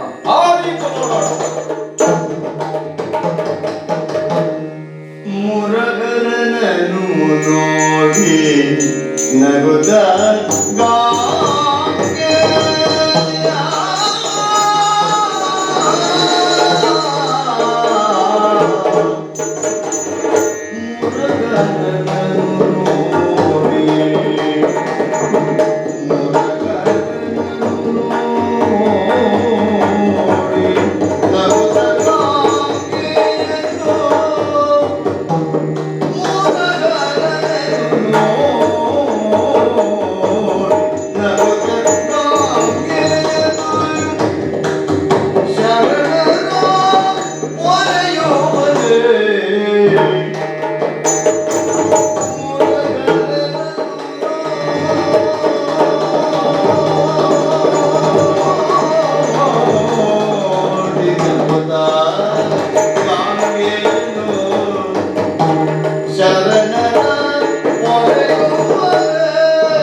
ಕಂಡಾಗಲೆಲ್ಲ ನಗೆ ಬರುವುದು. ಯಾವ ಸಂದರ್ಭದಲ್ಲೇ ಕೃಷ್ಣನನ್ನು ಕಾಣಲಿ, ನಾನು ಅವನನ್ನು ಕೃಷ್ಣನಾಗಿ ವಸುದೇವ ಸುತನಾಗಿ ಕಂಡದ್ದಿಲ್ಲ. ಅವನನ್ನು ಪೂರ್ಣ ಪರಮಾತ್ಮನನ್ನಾಗಿಯೇ ಕಾಣ್ತಾ ಇದ್ದವನು ನಾನು. ಅವ ನನಗೆ ಕಾಣುವುದೇ ಮುರಹರನಾಗಿ. ನನ್ನ ಬದುಕಿನಲ್ಲಿಡೀ ಅವನನ್ನೇ ಆರಾಧಿಸ್ತಾ ಬಂದುದರಿಂದಲೇ ಏನು ಶಾಸ್ತ್ರಾದಿಗಳಲ್ಲಿ ಹೇಳ್ತಾರೋ, ಶುದ್ಧ ಭಕ್ತನಿಗೆ ತನ್ನ ಕಣ್ಣ ಮುಂದಿರುವ ಎಲ್ಲದರಲ್ಲಿಯೂ ಪರಮಾತ್ಮನ ಅಸ್ತಿತ್ವವೇ ಕಾಣ್ತದೆ ಅಂತ ಆಧಾರ. ಅವನ ಪೂರ್ಣಾವತಾರವೇ ಆಗಿರುವಂತಹ ಕೃಷ್ಣನಲ್ಲಿಯೂ ಅದೇ ಕಾಣ್ಬೇಡುವೆ. ಹಾಗಾಗಿ ವಸುದೇವನ ಮಗನಾಗಿ, ಅರ್ಜುನನಿಗೆ ಸಖನಾಗಿ, ಸದ್ಯ ಅರ್ಜುನನ ಸಾರಥಿಯಾಗಿ ರಣಕ್ಷೇತ್ರದಲ್ಲಿ ಏನು ವ್ಯವಹಾರವನ್ನು ಮಾಡ್ತಾ ಇದ್ದಾನೋ ಅದು ಮತ್ತಷ್ಟು ಕುತೂಹಲ ಪೂರ್ಣವಾಗಿ ನನಗೆ ಕಾಣುವುದು. ಆ ಕುದುರೆಗಳ ಬೆನ್ನು ಚಪ್ಪರಿಸುವುದೇನು, ಕೈಯ ಚಾವಟಿಗೆ ಏನು ತಿರುಗಿಸುವುದೇನು, ಅವುಗಳನ್ನು ಮತ್ತೆ ಮತ್ತೆ ಚೋದಿಸುವುದು, ತಿರುಗಿ ತಿರುಗಿ ಅರ್ಜುನನಿಗೆ ಬೇಕಾದ ನಿರ್ದೇಶನಗಳನ್ನು ಕೊಡುವುದು, ಇದನ್ನೆಲ್ಲ ಎಷ್ಟು ಸಕ್ರಿಯನಾಗಿ ಮಾಡ್ತಾ ಇದ್ದಾನೆ ಅಂತಂದ್ರೆ ಇವನಿಗೆ ಏನಿದು, ಇದನ್ನು ಮಾಡಬೇಕಾದಂತಹ ಆ ಒಂದು ಸ್ಥಿತಿ ಒದಗಿದ್ದು ಎನ್ನುವ ಹಾಗೆ. ಅದಕ್ಕೆ ಉತ್ತರವಾಗಿ ನಮಗೆ ಕಾಣುವಂತಹದ್ದೊಂದು ಬೇರೇನಿಲ್ಲ. ಆ ಪಾಂಡವರನ್ನು ತನ್ನ ಪ್ರಾಣಗಳು ಅಂತ ಅವನೇ ಒಪ್ಪಿಕೊಂಡಿದ್ದಾನೆ. ಶರಣರನ್ನು ಪೊರೆಯುವಂತಹ ಬಗೆಯೇ ಹಾಗೆ. ಅದಕ್ಕೋಸ್ಕರ ತಾನು ಏನನ್ನೂ ಮಾಡುವುದಕ್ಕೆ ಸಿದ್ಧನಾಗಿದ್ದಾನೆ. ಅಂದ್ರೆ ತನ್ನನ್ನು ನಂಬಿದ ಭಕ್ತರಿಗೆ ತನ್ನನ್ನೇ ಕೊಟ್ಟುಕೊಳ್ಳುವಂತಹ ಪರಮ ಔದಾರ್ಯವಂತ, ತನ್ನನ್ನೇ ಕೊಟ್ಟುಕೊಳ್ಳುವಂತಹವರು. ಯಾಕೆ ಮನಸ್ಸಿನಲ್ಲಿ ಸಂದೇಹ ಬಂತು ಅಂತಂದ್ರೆ ಪಾಂಡವರು ಭಕ್ತರುಗಳು ಹೌದು, ನಾನಲ್ಲ ಅಂತ ಹೇಳಿದ್ದು ಯಾರು ಅಂತ. ಎಷ್ಟು ಸಮಯದಿಂದ ಮನೆಯಲ್ಲಿ 6 ಅಡಿ ಎತ್ತರದ ವಾಸುದೇವ ಮೂರ್ತಿಯನ್ನು ಪ್ರತಿಷ್ಠಾಪಿಸಿ ಆರಾಧಿಸ್ತಾ ಬರ್ತಾ ಇದ್ದೇನೆ. ಈಗ ನನ್ನ ಮುಂಭಾಗಕ್ಕೆ ಅರ್ಜುನನ ರಥವನ್ನು ನಡೆಸ್ತಾ ಬರ್ತಾ ಇದ್ದಾನೆ. ತಿರುಗಿ ತಿರುಗಿ ಹೇಳ್ತಾ ಇದ್ದಾನೆ, ಅರ್ಜುನ ಮೇಲೆ ಹೊಡಿ ಎನ್ನುವ ಹಾಗೆ.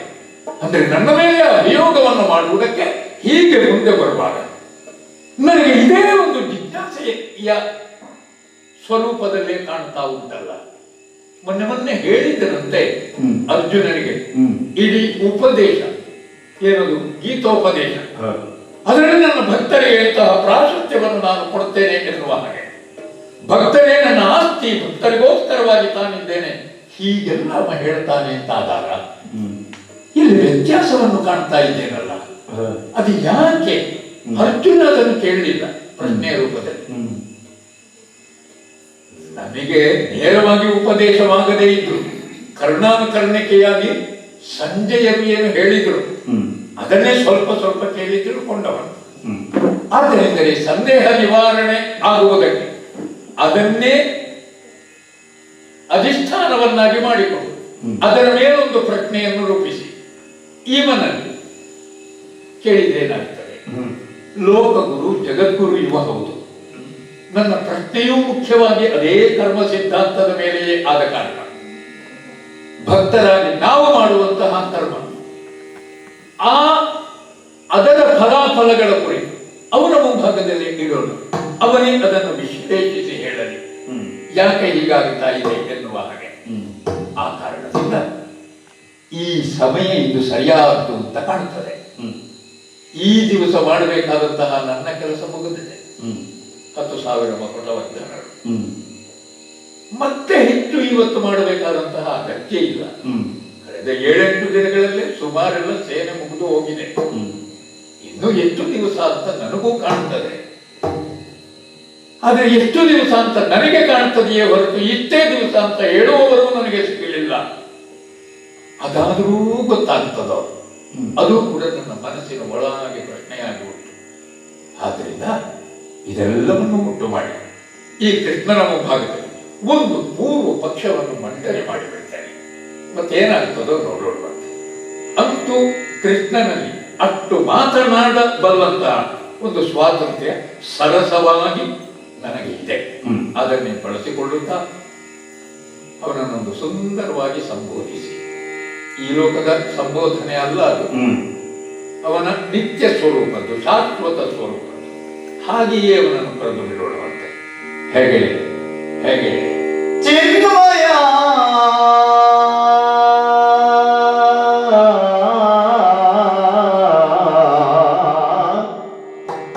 ಚಿನ್ಮಯನೇ ಕೃಷ್ಣ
ಆಚಾರ್ಯರು ನೀನು ಚಿನ್ಮಯ ಸ್ವರೂಪ.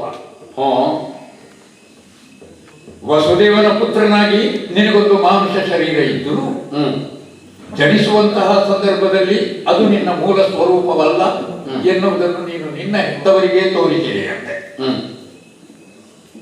ಹಾಗಾದರೆ ವೈಕುಂಠದಲ್ಲಿ ಯಾವತ್ತೂ ಕಾಣ ಸಿಗುವಂತಹ ಆ ಸ್ವರೂಪವಾದರೂ ಅದು ಶಾಶ್ವತವೋ ಅಂತ ಕೇಳಿದ್ರೆ ಅದಕ್ಕಿಂತಲೂ ಪ್ರತ್ಯೇಕವಾಗಿ ಅದಕ್ಕಿಂತಲೂ ವಿಸ್ತಾರವಾಗಿಯೂ ನೀನು ಇರಬಲ್ಲೆ. ಹಾಗೆ ನೋಡಿದ್ರೆ ಸ್ವರೂಪ ಎಂಬುದೇ ಇಲ್ಲ. ಆದ್ದರಿಂದ ರೂಪರಹಿತನಾದವನು ನೀನು ಹೌದಾದ್ದರಿಂದಲೇ ನಿನಗೆ ಚಿನ್ಮಯ ಎನ್ನುವ ಹಾಗೆ ಅನ್ವರ್ಥವಾದಂತಹ ನಾಮವೇ ಬರುವಂತ. ನಿಮ್ಮಂತವ್ರು ಹಾಗೆ ಕರೆದಾಗ ನಾನು ಅದಾಗಲೇಬೇಕು. ಅದಕ್ಕಿಂತ ತುಂಬಾ ಭಿನ್ನವಾಗಿ ಇರುವಂತಹದ್ದೇ ಈ ಮೃಣಮಯ ಸ್ವರೂಪ. ಹೌದು, ಅದಕ್ಕೆ ಅನೇಕ ರೂಪಗಳು ಉಂಟು, ಅನೇಕ ಹೆಸರುಗಳು ಈಗೆಲ್ಲ ಉಂಟು. ಅದಕ್ಕೆ ತಕ್ಕಂತೆ ಸ್ವಭಾವಾದಿಗಳು ಬರ್ತವೆ. ಆದರೆ ಇಂದ್ರಿಯಗಳು ಪ್ರತ್ಯೇಕವಾಗಿ ಜಾಗೃತವಾಗಿರ್ತವೆ, ವ್ಯವಹಾರಗಳನ್ನು ಮಾಡ್ತಾನೆ. ಚಿನ್ಮಯನಾಗಿ ವ್ಯವಹಾರಗಳನ್ನು ನೀನು ಮಾಡ್ತಾ ಇರುವುದು ನಮಗೆ ಕಾಣ್ತದೆ. ಅದರಲ್ಲಿ ಯಥಾರ್ಥಕ್ಕೂ ಚಿನ್ಮಯತ್ವಕ್ಕೆ ಇರುವಂತಹ ವ್ಯವಹಾರವೋ ಇಲ್ಲ ಈ ರೂಪವನ್ನು ಧರಿಸಿದ ಮೇಲೆ ಬರುವ ವ್ಯವಹಾರವೋ ಏನು? ಆದರೆ ನಿನಗೆ ಬೇಕಾದ್ದನ್ನು ನೀನು ಮಾಡುತ್ತೀಯ. ಇಲ್ಲಿ ನಮಗೆ ಬೇಕಾದ್ದನ್ನು ನಮಗೆ ಮಾಡ್ಲಿಕ್ಕೆ ಆಗುವುದಿಲ್ಲ. ಬೇಕು ಅಂತ ಕಾಣ್ತದೆ, ಮಾಡ್ಲಿಕ್ಕೆ ಆಗುವುದಿಲ್ಲ. ಅಂದ್ರೆ ಏನನ್ನು ನಾವು ಮಾಡ್ತೇವೆ ಅದು ಮಾಡುವುದು ಬೇಕು ಅಂತಲೇ. ಬೇಕು ಅಂತಂದ್ರೆ ಅದನ್ನು ಮಾಡುವುದರಿಂದ ಏನೋ ಬೇಕು ಅಂತ ನಮ್ಮ ಉದ್ದೇಶ ಇರ್ತದೆ. ಆ ಏನು ಬೇಕು ಅನ್ನುತ್ತೇವೋ ಅದು ಸಿಗುವುದಿಲ್ಲ, ಇನ್ಯಾವುದೋ ಸಿಗುತ್ತದೆ. ಒಳ್ಳೆ ರೀತಿಯಲ್ಲೇ ಉತ್ತಮವಾದ ಬೀಜವನ್ನೇ ವಪನ ಮಾಡಿ ಬೇಕಾದಷ್ಟು ನೀರು ಗೊಬ್ಬರ ಇತ್ಯಾದಿಗಳನ್ನೆಲ್ಲ ಕೊಟ್ಟು ಋತುಮಾನಕ್ಕನುಸಾರವಾಗಿ ಆ ದಿನಗಳನ್ನು ಎಣಿಸ್ತಾ ಕಾಯ್ತಾರಲ್ಲ. ಆ ವರ್ಷ ಒಂದೋ ಅಧಿಕ ಮಳೆ ಬೀಳುತ್ತದೆ, ಇಲ್ಲ ಮಳೆಯೇ ಬರುವುದಿಲ್ಲ, ಬಯಸಿದ ಫಲ ಸಿಕ್ಕುವುದಿಲ್ಲ. ಆ ಸಿಗದೇ ಇದ್ದಾಗ ಅಷ್ಟು ಕೆಲಸವನ್ನು ಮಾಡಿ ಅದರಲ್ಲಿ ತನ್ನ ಇಡೀ ಭವಿಷ್ಯವನ್ನು ನಿಹಿತಗೊಳಿಸಿದಂತಹ ಯಜಮಾನ ತಲೆಯ ಮೇಲೆ ಕೈ ಇಡ್ತಾನೆ.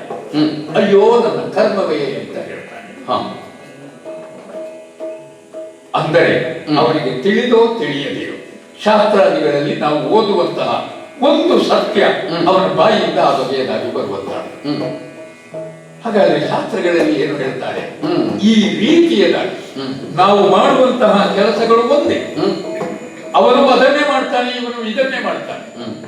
ಗುರುಕುಲದಲ್ಲಿರುವ 2 ವಿದ್ಯಾರ್ಥಿಗಳ ಹಾಗೆ ಒಬ್ಬನಿಗೆ ಶೀಘ್ರವಾಗಿ ಅವನಿಗೆ ಎಲ್ಲವೂ ಗೊತ್ತಾಗಿ ಬಿಡ್ತದೆ. ನಾವೇ ಕೇಳಿದ್ದೇವೆ 64 ದಿನಗಳಲ್ಲಿ 64 ವಿದ್ಯೆಗಳು. ಹಾಗಾದ್ರೆ 64 ವಿದ್ಯೆಗಳು ಬೇಕಾಯ್ತೆ, ದಿವಸಗಳು ಬೇಕಾಯ್ತೆ ಕೃಷ್ಣನಿಗೆ ಅವುಗಳನ್ನು ಕಲಿಯುವುದಕ್ಕೆ ಅಂತ ಮತ್ತೆ ಪ್ರಶ್ನೆ ಬಂದರೆ ಅವ ಎಲ್ಲವನ್ನು ಕಲಿತೆ 1ನೇ ದಿವಸವೇ ಅಲ್ಲಿ ಕೊಡುತ್ತಿದ್ದ ಎನ್ನುವುದು ಮತ್ತೆ ಉತ್ತರವಾಗಿ ಬರ್ತದೆ. ಇನ್ನೊಬ್ಬ 64 ದಿವಸ ಅಲ್ಲ 12 ವರ್ಷಗಳ ಕಾಲ ಗುರುಕುಲಕ್ಕೆ ಮಣ್ಣು ಹೊತ್ತರೂ ಅವನ ತಲೆಗೆ ಏನೂ ಹತ್ತುವುದಿಲ್ಲ. ಆವಾಗ ಗುರುಗಳೇ ಹೇಳ್ತಾರೆ, ನಿನಗೆ ಜನ್ಮಾದಿಗೆ ಬರುವುದಕ್ಕಿಲ್ಲ, ನಿನ್ನ ಪ್ರಾರಬ್ಧ ನೀನು ಪಡ್ಕೊಂಡು ಬಂದದ್ದೇ ಇಟ್ಟು ಅಂತ. ಹಾಗಾದ್ರೆ ಆ ಪ್ರಾರಬ್ಧ ಅದಕ್ಕನುಸಾರವಾಗಿ ಅವನಿಗೆ ಈ ಬದುಕಿನಲ್ಲಿ ಫಲಾಫಲಗಳು ಸಿಗುತ್ತವೆ. ಹಾಗಾದ್ರೆ ಅದು ಪ್ರಾರಬ್ಧ ಯಾವಾಗಿನದು? ಅದು ಈ ಬದುಕಿಂದಲ್ಲ, ಅದು ಅದರ ಹಿಂದಿನ ಜನ್ಮದ್ದು. ಅಂದ್ರೆ ಜನ್ಮ ಜನ್ಮಾಂತರಗಳಲ್ಲಿಯೂ ಅದು ಸಂಚಿತವಾಗುತ್ತಾ ಹೋಗುವಂತಹದ್ದು. ಮೊದಲೇ ಪ್ರಾರಂಭ. ಫಲ ಕೊಡುವುದಕ್ಕೆ ತೊಡಗಿದಾಗ ಅದು ಆ ರೀತಿಯದಾಗಿ ಕರೆಯಿಸಿಕೊಳ್ಳಲ್ಪಡ್ತದೆ. ಹಾಗಾದ್ರೆ ಹಿಂದಿನ ಜನ್ಮದ್ದು ಸಂಚಿತವಾದದ್ದು ಅಂತಂದ್ರೆ ಅದು ಒಳ್ಳೆ ಕರ್ಮಗಳು ಅಂತಾದ್ರೆ ಅದರಿಂದಾಗಿ ಇವನಿಗೆ ಪುಣ್ಯ ಫಲ ಸಿಗುತ್ತದೆಯಂತೆ. ಇಲ್ಲ ಕೆಟ್ಟದ್ದು ಅಂತಾದ್ರೆ ಅದರ ಪಾಪವನ್ನು ಅನುಭವಿಸ್ತಾನೆ. ಒಬ್ಬ ಪುಣ್ಯವಂತ, ಇನ್ನೊಬ್ಬ ಪಾಪವಂತ. ಪುಣ್ಯವಂತನಾಗಿದ್ದವ ಅವ ಸಂಕಟವನ್ನೇ ಪಡ್ತಾ ಇದ್ದಾನೆ. ಅಯ್ಯೋ ಅವನಿಗೆ ಎಷ್ಟು ಕಷ್ಟವಪ್ಪ ಅಂತ ಉಳಿದವರು ನೋಡುವ ಹಾಗಾದರೂ ಕೂಡ ಅವನು ನಿಜವಾಗಿಯೂ ಪೂರ್ಣ ಸುಖವನ್ನೇ ಅನುಭವಿಸ್ತಾ ಇರ್ತಾನಂತೆ. ಹೇಗೆ? ಪುಣ್ಯವಂತನಾದವನೊಬ್ಬ ಕಾಡಿನಲ್ಲೇ ವಾಸ ಮಾಡ್ತಾ ಇದ್ರು ಅವನಿಗೆ ಕಾಡಿನ ಜೀವನ ಅದು ದುಷ್ಕರವಾಗಿ ಕಾಣುವುದಿಲ್ಲ, ಅದು ಅವನಿಗೆ ನಾಡಾಗಿ ಬಿಡ್ತದೆ. ಅಲ್ಲಿ ತನ್ನ ರಾಜ್ಯವನ್ನೇ ಆಳುತ್ತಾ ಇದ್ದೇನೆ ಎನ್ನುವ ಭಾವ ಅವನಲ್ಲಿ ಬಂದು ಹೋಗುತ್ತದೆಯಂತೆ. ಯಾವ ಕೆಲಸಕ್ಕೆ ಅವನು ಕೈ ಹಾಕಲಿ ಅದರಲ್ಲಿ ಅವನಿಗೆ ಯಶಸ್ಸೇ ಸಿಗುವ ಆಡು ಮಾತಿನಲ್ಲಿ ಹೇಳುವ ಹಾಗೆ ಮಣ್ಣು ಮುಟ್ಟಿದ್ರು ಅದು ಚಿನ್ನ. ಅದಕ್ಕೆ ವಿರುದ್ಧವಾಗಿ ಇಲ್ಲಿ ಪಾಪಿಯೊಬ್ಬ ಇದ್ದಾನೆ ಅಂತಾದ್ರೆ ಸುಖದ ಸುಪ್ಪತ್ತಿಗೆಯಲ್ಲಿ ಅರಮನೆಯಲ್ಲೇ ಬಾಳುವೆಯನ್ನು ಕಳೆಯುತ್ತಾ ಇರ್ತಾನೆ. ಆದ್ರೆ ಸರಿಯಾಗಿ ನಿದ್ದೆ ಬರುವುದಿಲ್ಲ ಅವನಿಗೆ.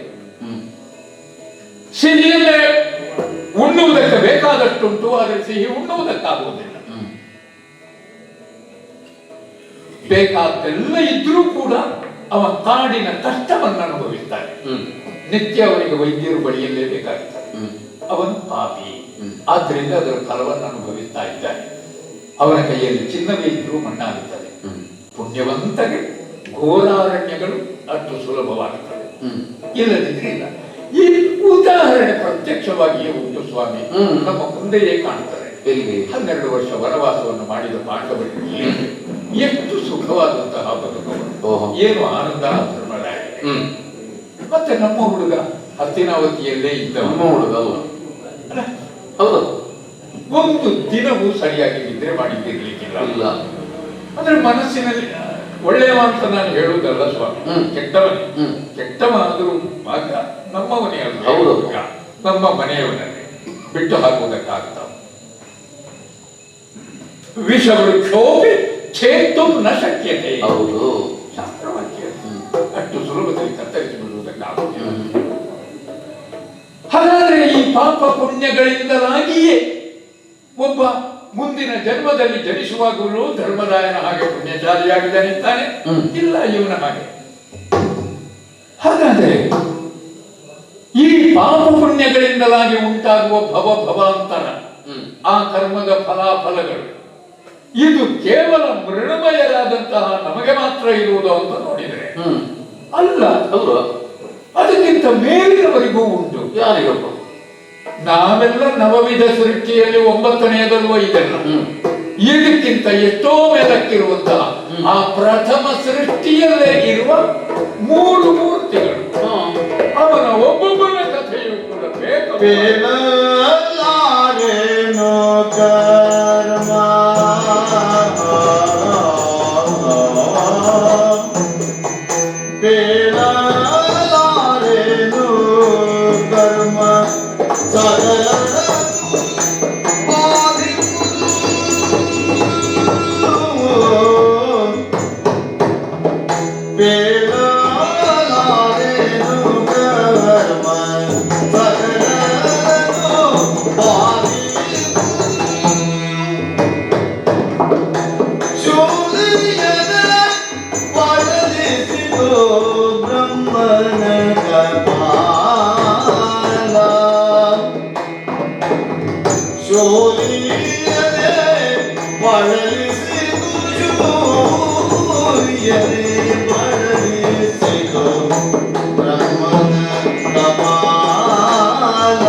ಪಾಪವೋ ಪುಣ್ಯವೋ ಅಂತ ನಾವು ಅರ್ಥ ಇದ್ದೇವೆ.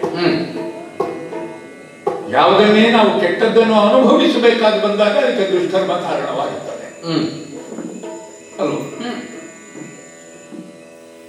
ಅಂತಹ ಸಂಕಟವನ್ನು ಸಾಕ್ಷಾತ್ ಮಹಾದೇವನೇ ಅನುಭವಿಸಿದ ಕೈಲಾಸವಾಸಿ ಶಂಕರ. ತ್ರಿಮೂರ್ತಿಗಳಿಗೂ ಬೇರೆ ಬೇರೆ ಗುಣಗಳನ್ನು ಕೊಟ್ಟರಂತೆ, ಹೆಸರುಗಳನ್ನು ಕೊಟ್ಟರು, ಲೋಕಗಳನ್ನು, ಮೈಬಣ್ಣ ಎಲ್ಲವನ್ನೂ ಕೊಟ್ಟರು. ಸಾಮಾನ್ಯವಾಗಿ ಮೃಣಮಯರಿಗೆ ಯಾವ ಯಾವ ಸ್ವಭಾವಾದಿಗಳಿರ್ತವೋ ಅವುಗಳೆಲ್ಲವನ್ನೂ ಕೂಡ ಆರೋಪಿಸಿದ್ರು ಅವರಲ್ಲಿ. ಅದಕ್ಕೆ ತಕ್ಕಂತೆಯೇ ಅವರ ವ್ಯವಹಾರ. ಏನೋ ಮಾತುಕತೆ ಆಯಿತು ಬ್ರಹ್ಮನಿಗೂ ಶಿವನಿಗೂ. ಮಾತುಕತೆ ಅದೊಂದು ಹೀಗೆ ಇರ್ತದ, ಅದು ಕೆಲವೊಮ್ಮೆ ಸ್ವಲ್ಪ ಬಿಸಿ ಆಗ್ತದೆ, ವಿಪರೀತಕ್ಕೆ ಹೋಗುತ್ತದೆ, ಒಬ್ಬನ ಮೇಲೊಬ್ಬ ಕೈ ಹಾಕ್ಲಿಕ್ಕೆ ಹೊರಡುತ್ತಾರೆ. ಶಿವದೇವರು ಬ್ರಹ್ಮನ ಮುತ್ತಿಗೆಗೆ ಕೈ ಹಾಕಿ ಬಿಡುಲ್ಲ, ಚೇಗುಟಿಯ ಬಿಟ್ಟದ್ದು ಸ್ವಾಮಿ ಬ್ರಹ್ಮನ. ಹೌದು, ಅದು ಬ್ರಹ್ಮನ ತಲೆ. ನಮಗಾದರೂ ನಾವೊಂದು ಕರ್ಮ ಮಾಡಿದ್ರೆ ಅದರ ಫಲ ಸಿಗಲಿಕ್ಕೆ ಆ ಜನ್ಮದಲ್ಲಿ ಒಂದು ಜನ್ಮ ಆದರೂ ಕಾಯಬೇಕಾಗಿ ಬಂದಿತ್ತು. ಶಿವನಿಗೆ ತತ್ಕ್ಷಣಕ್ಕೆ ಅಂಟಿಕೊಂಡಿದ್ದಲ್ಲ ಅದು ಅವನ ಮಾಡಿದ ಕರ್ಮದ ಫಲವನ್ನೇ ಅನುಭವಿಸುವ ಕರ್ಮ. ಹಾಗಾದ್ರೆ ಶಿವನಿಗೂ ಬಿಟ್ಟದ್ದಲ್ಲ ಈ ಕರ್ಮ ಫಲ. ಬ್ರಹ್ಮನಿಗಾದ್ರೆ ಬಿಟ್ಟಿದೆಯೋ? ಇಲ್ಲ. ಇಲ್ಲೋ. ಅವನಿಗೆ ಕೆಲಸ ಕೊಟ್ಟದ್ದಲ್ವ ಆ ಮಹಾತಾಯಿ, ನೀನು ಸೃಷ್ಟಿಯ ಕೆಲಸವನ್ನು ಮಾಡು. ಸೃಷ್ಟಿಯ ಕೆಲಸ ಅಂದ್ರೆ ಸುಮ್ಮಗಿಯದು, ನಿರಂತರವಾಗಿ ಮಾಡ್ತಾ ಇರಬೇಕಾದಂತಹ ಕೆಲಸ. ಅದನ್ನು ಬ್ರಹ್ಮ ಮಾಡ್ತಾ ಬರ್ತಾ ಇದ್ದಾನೆ. ಅವರಿಗೆ ವಿಶ್ರಾಂತಿಯೇ ಇಲ್ಲ. ಈಗ ನನಗೆ ನಾನು ಒಂದು ಉದಾಹರಣೆ ಕಾಣುವುದು.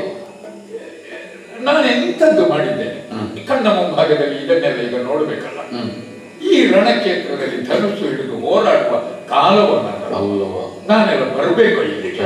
ನನ್ನಷ್ಟಕ್ಕೆ ವಿಶ್ರಾಂತಿಯಲ್ಲಿ ಇರಬೇಕು. ಆದ್ರೂ ಬಂದಿದ್ದೀನಿ. ಹೌದು, ವಿಶ್ರಾಂತಿ ಇಲ್ಲ. ಬರುವ ಹಾಗಾದ ಅದು ಬ್ರಹ್ಮನಿಗೂ ಹಾಗಾದ. ಅವ ಒಪ್ಪಿದ್ದಾನೆ ಆ ಕೆಲಸ, ಒಪ್ಪಿದ ಮೇಲೆ ಮಾಡಬೇಕು, ಅದನ್ನು ಮಾಡುತ್ತಾ ಇದ್ದಾನೆ. ಹೇಳಿ ಕೇಳಿ ಕೂಲಿಯಾಳುಗಳ ಕೆಲಸ. ಓಹೋ, ಕೂಲಿಯಾಳುಗಳಿಗೆ ಸಂಜೆ ಗೊತ್ತಾಗ ಅದಾದರೂ ಸಿಗುತ್ತದೆ, ಇವನಿಗೆ ಅದು ಇಲ್ಲ. ಎಲ್ಲವನ್ನು ಸೊಮ್ಮಿಗೆ ಮಾಡಬೇಕಂತೆ. ಹಾಗಾಗಿ ಬ್ರಹ್ಮನನ್ನೂ ಕರ್ಮ ಬಿಟ್ಟದ್ದಲ್ಲ. ನಾವೆಲ್ಲ ಅಚ್ಯುತ ಅಂತ ಕರೆಯುವ, ನಿನ್ನನ್ನಾದ್ರೂ ಬಿಟ್ಟಿದೆಯೋ ಸ್ವಾಮಿ? ಈಗ ನನ್ನ ಮೇಲೆ ಕೈ ಹಾಕೋದ? ಅಯ್ಯೋ, ನಿನ್ನ ಕಥೆಗಳನ್ನು ಹೇಳಿ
ನಿನ್ನನ್ನು ಸುಮ್ಮಗೆ ಇರುವುದಕ್ಕೆ ಬಿಡುವುದಿಲ್ಲ. ಯಾವುದು? ನಿನ್ನಷ್ಟಕ್ಕೆ ನಿನಗೆ ಸದಾ ಬೇರೆ ಬೇರೆ ಕಡೆ ಹೋಗಿ ವೇಷ ಮಾಡಬೇಕು ನೀನು. ಹಾಗಲ್ಲ, ತಿರುಗಾಟದಲ್ಲಿ ನೀವೇ ನನ್ನನ್ನು ಸುಮ್ಮನೆ ಇರ್ಲಿಕ್ಕೆ ಬಿಡುವುದಿಲ್ಲ ಅಂತ ಎನಿಸಿದರೆ. ಅಂದ್ರೆ ಅದು ನಿನ್ನ ಕರ್ಮ ನಿನ್ನನ್ನು ಸುಮ್ಮಗೆ ಇರುವುದಕ್ಕೆ ಬಿಡುವುದಿಲ್ಲ ಅಂತ. ಈಗ ಕೆಲವೊಮ್ಮೆ ಹೇಳುವುದು ಮಲಗಿ ಸಾಯುವುದಕ್ಕೆ ಬಿಡುವುದಿಲ್ಲ. ಹೌದು, ಮಾತಾಡ್ತಾ ಕೊಟ್ಟಿದ್ದಾರೆ. ಮಲಗಿ ಸಾಯುವುದು ಹಾಗೆ ನಿನಗಾದ್ರೂ ಹಾಗೆ ಇರಲಿಕ್ಕಾಗ್ತದ? ಬೇರೆ ಬೇರೆ ರೂಪಗಳನ್ನು ಧರಿಸಬೇಕು. ಆ ಧರಿಸಬೇಕಾದ್ದು ಯಾವ ಕರ್ಮ ಅಥವಾ ಏನು ಕರ್ಮ ಮಾಡಿದ್ದರ ಫಲ, ಅದು ಕೂಡ ಚಂದದ ವೇಷ ಆದ್ರೆ ಆದೀತು. ಆ ಮತ್ಸ್ಯದ ವೇಷ, ಆ ಕೂರ್ಮದ ವೇಷ ಎಲ್ಲ ಎದ್ದು ಕೈ ಕಾಲು ಕೂಡ ಇಲ್ಲ ಸರಿಯಾಗಿ ಅವುಗಳಿಗೆ. ಆ ವೇಷಗಳನ್ನು ನೀನು ಧರಿಸಿದೆ. ನೀನು ನರಸಿಂಹನಾದ, ನೀನು ವರಾಹನ. ಈ ಎಲ್ಲ ರೂಪಗಳಲ್ಲಿ ನೀನು ಕಾಣಿಸಿಕೊಳ್ಬೇಕು ಅಂತಾದ್ರೆ ಅದು ಕೂಡ ನಿನ್ನ ಯಾವುದೋ ಕರ್ಮದ ಫಲವಾಗಿಯೇ ನಿನಗೆ ಆ ಯೋಗ ಬಂದಿರಬೇಕು.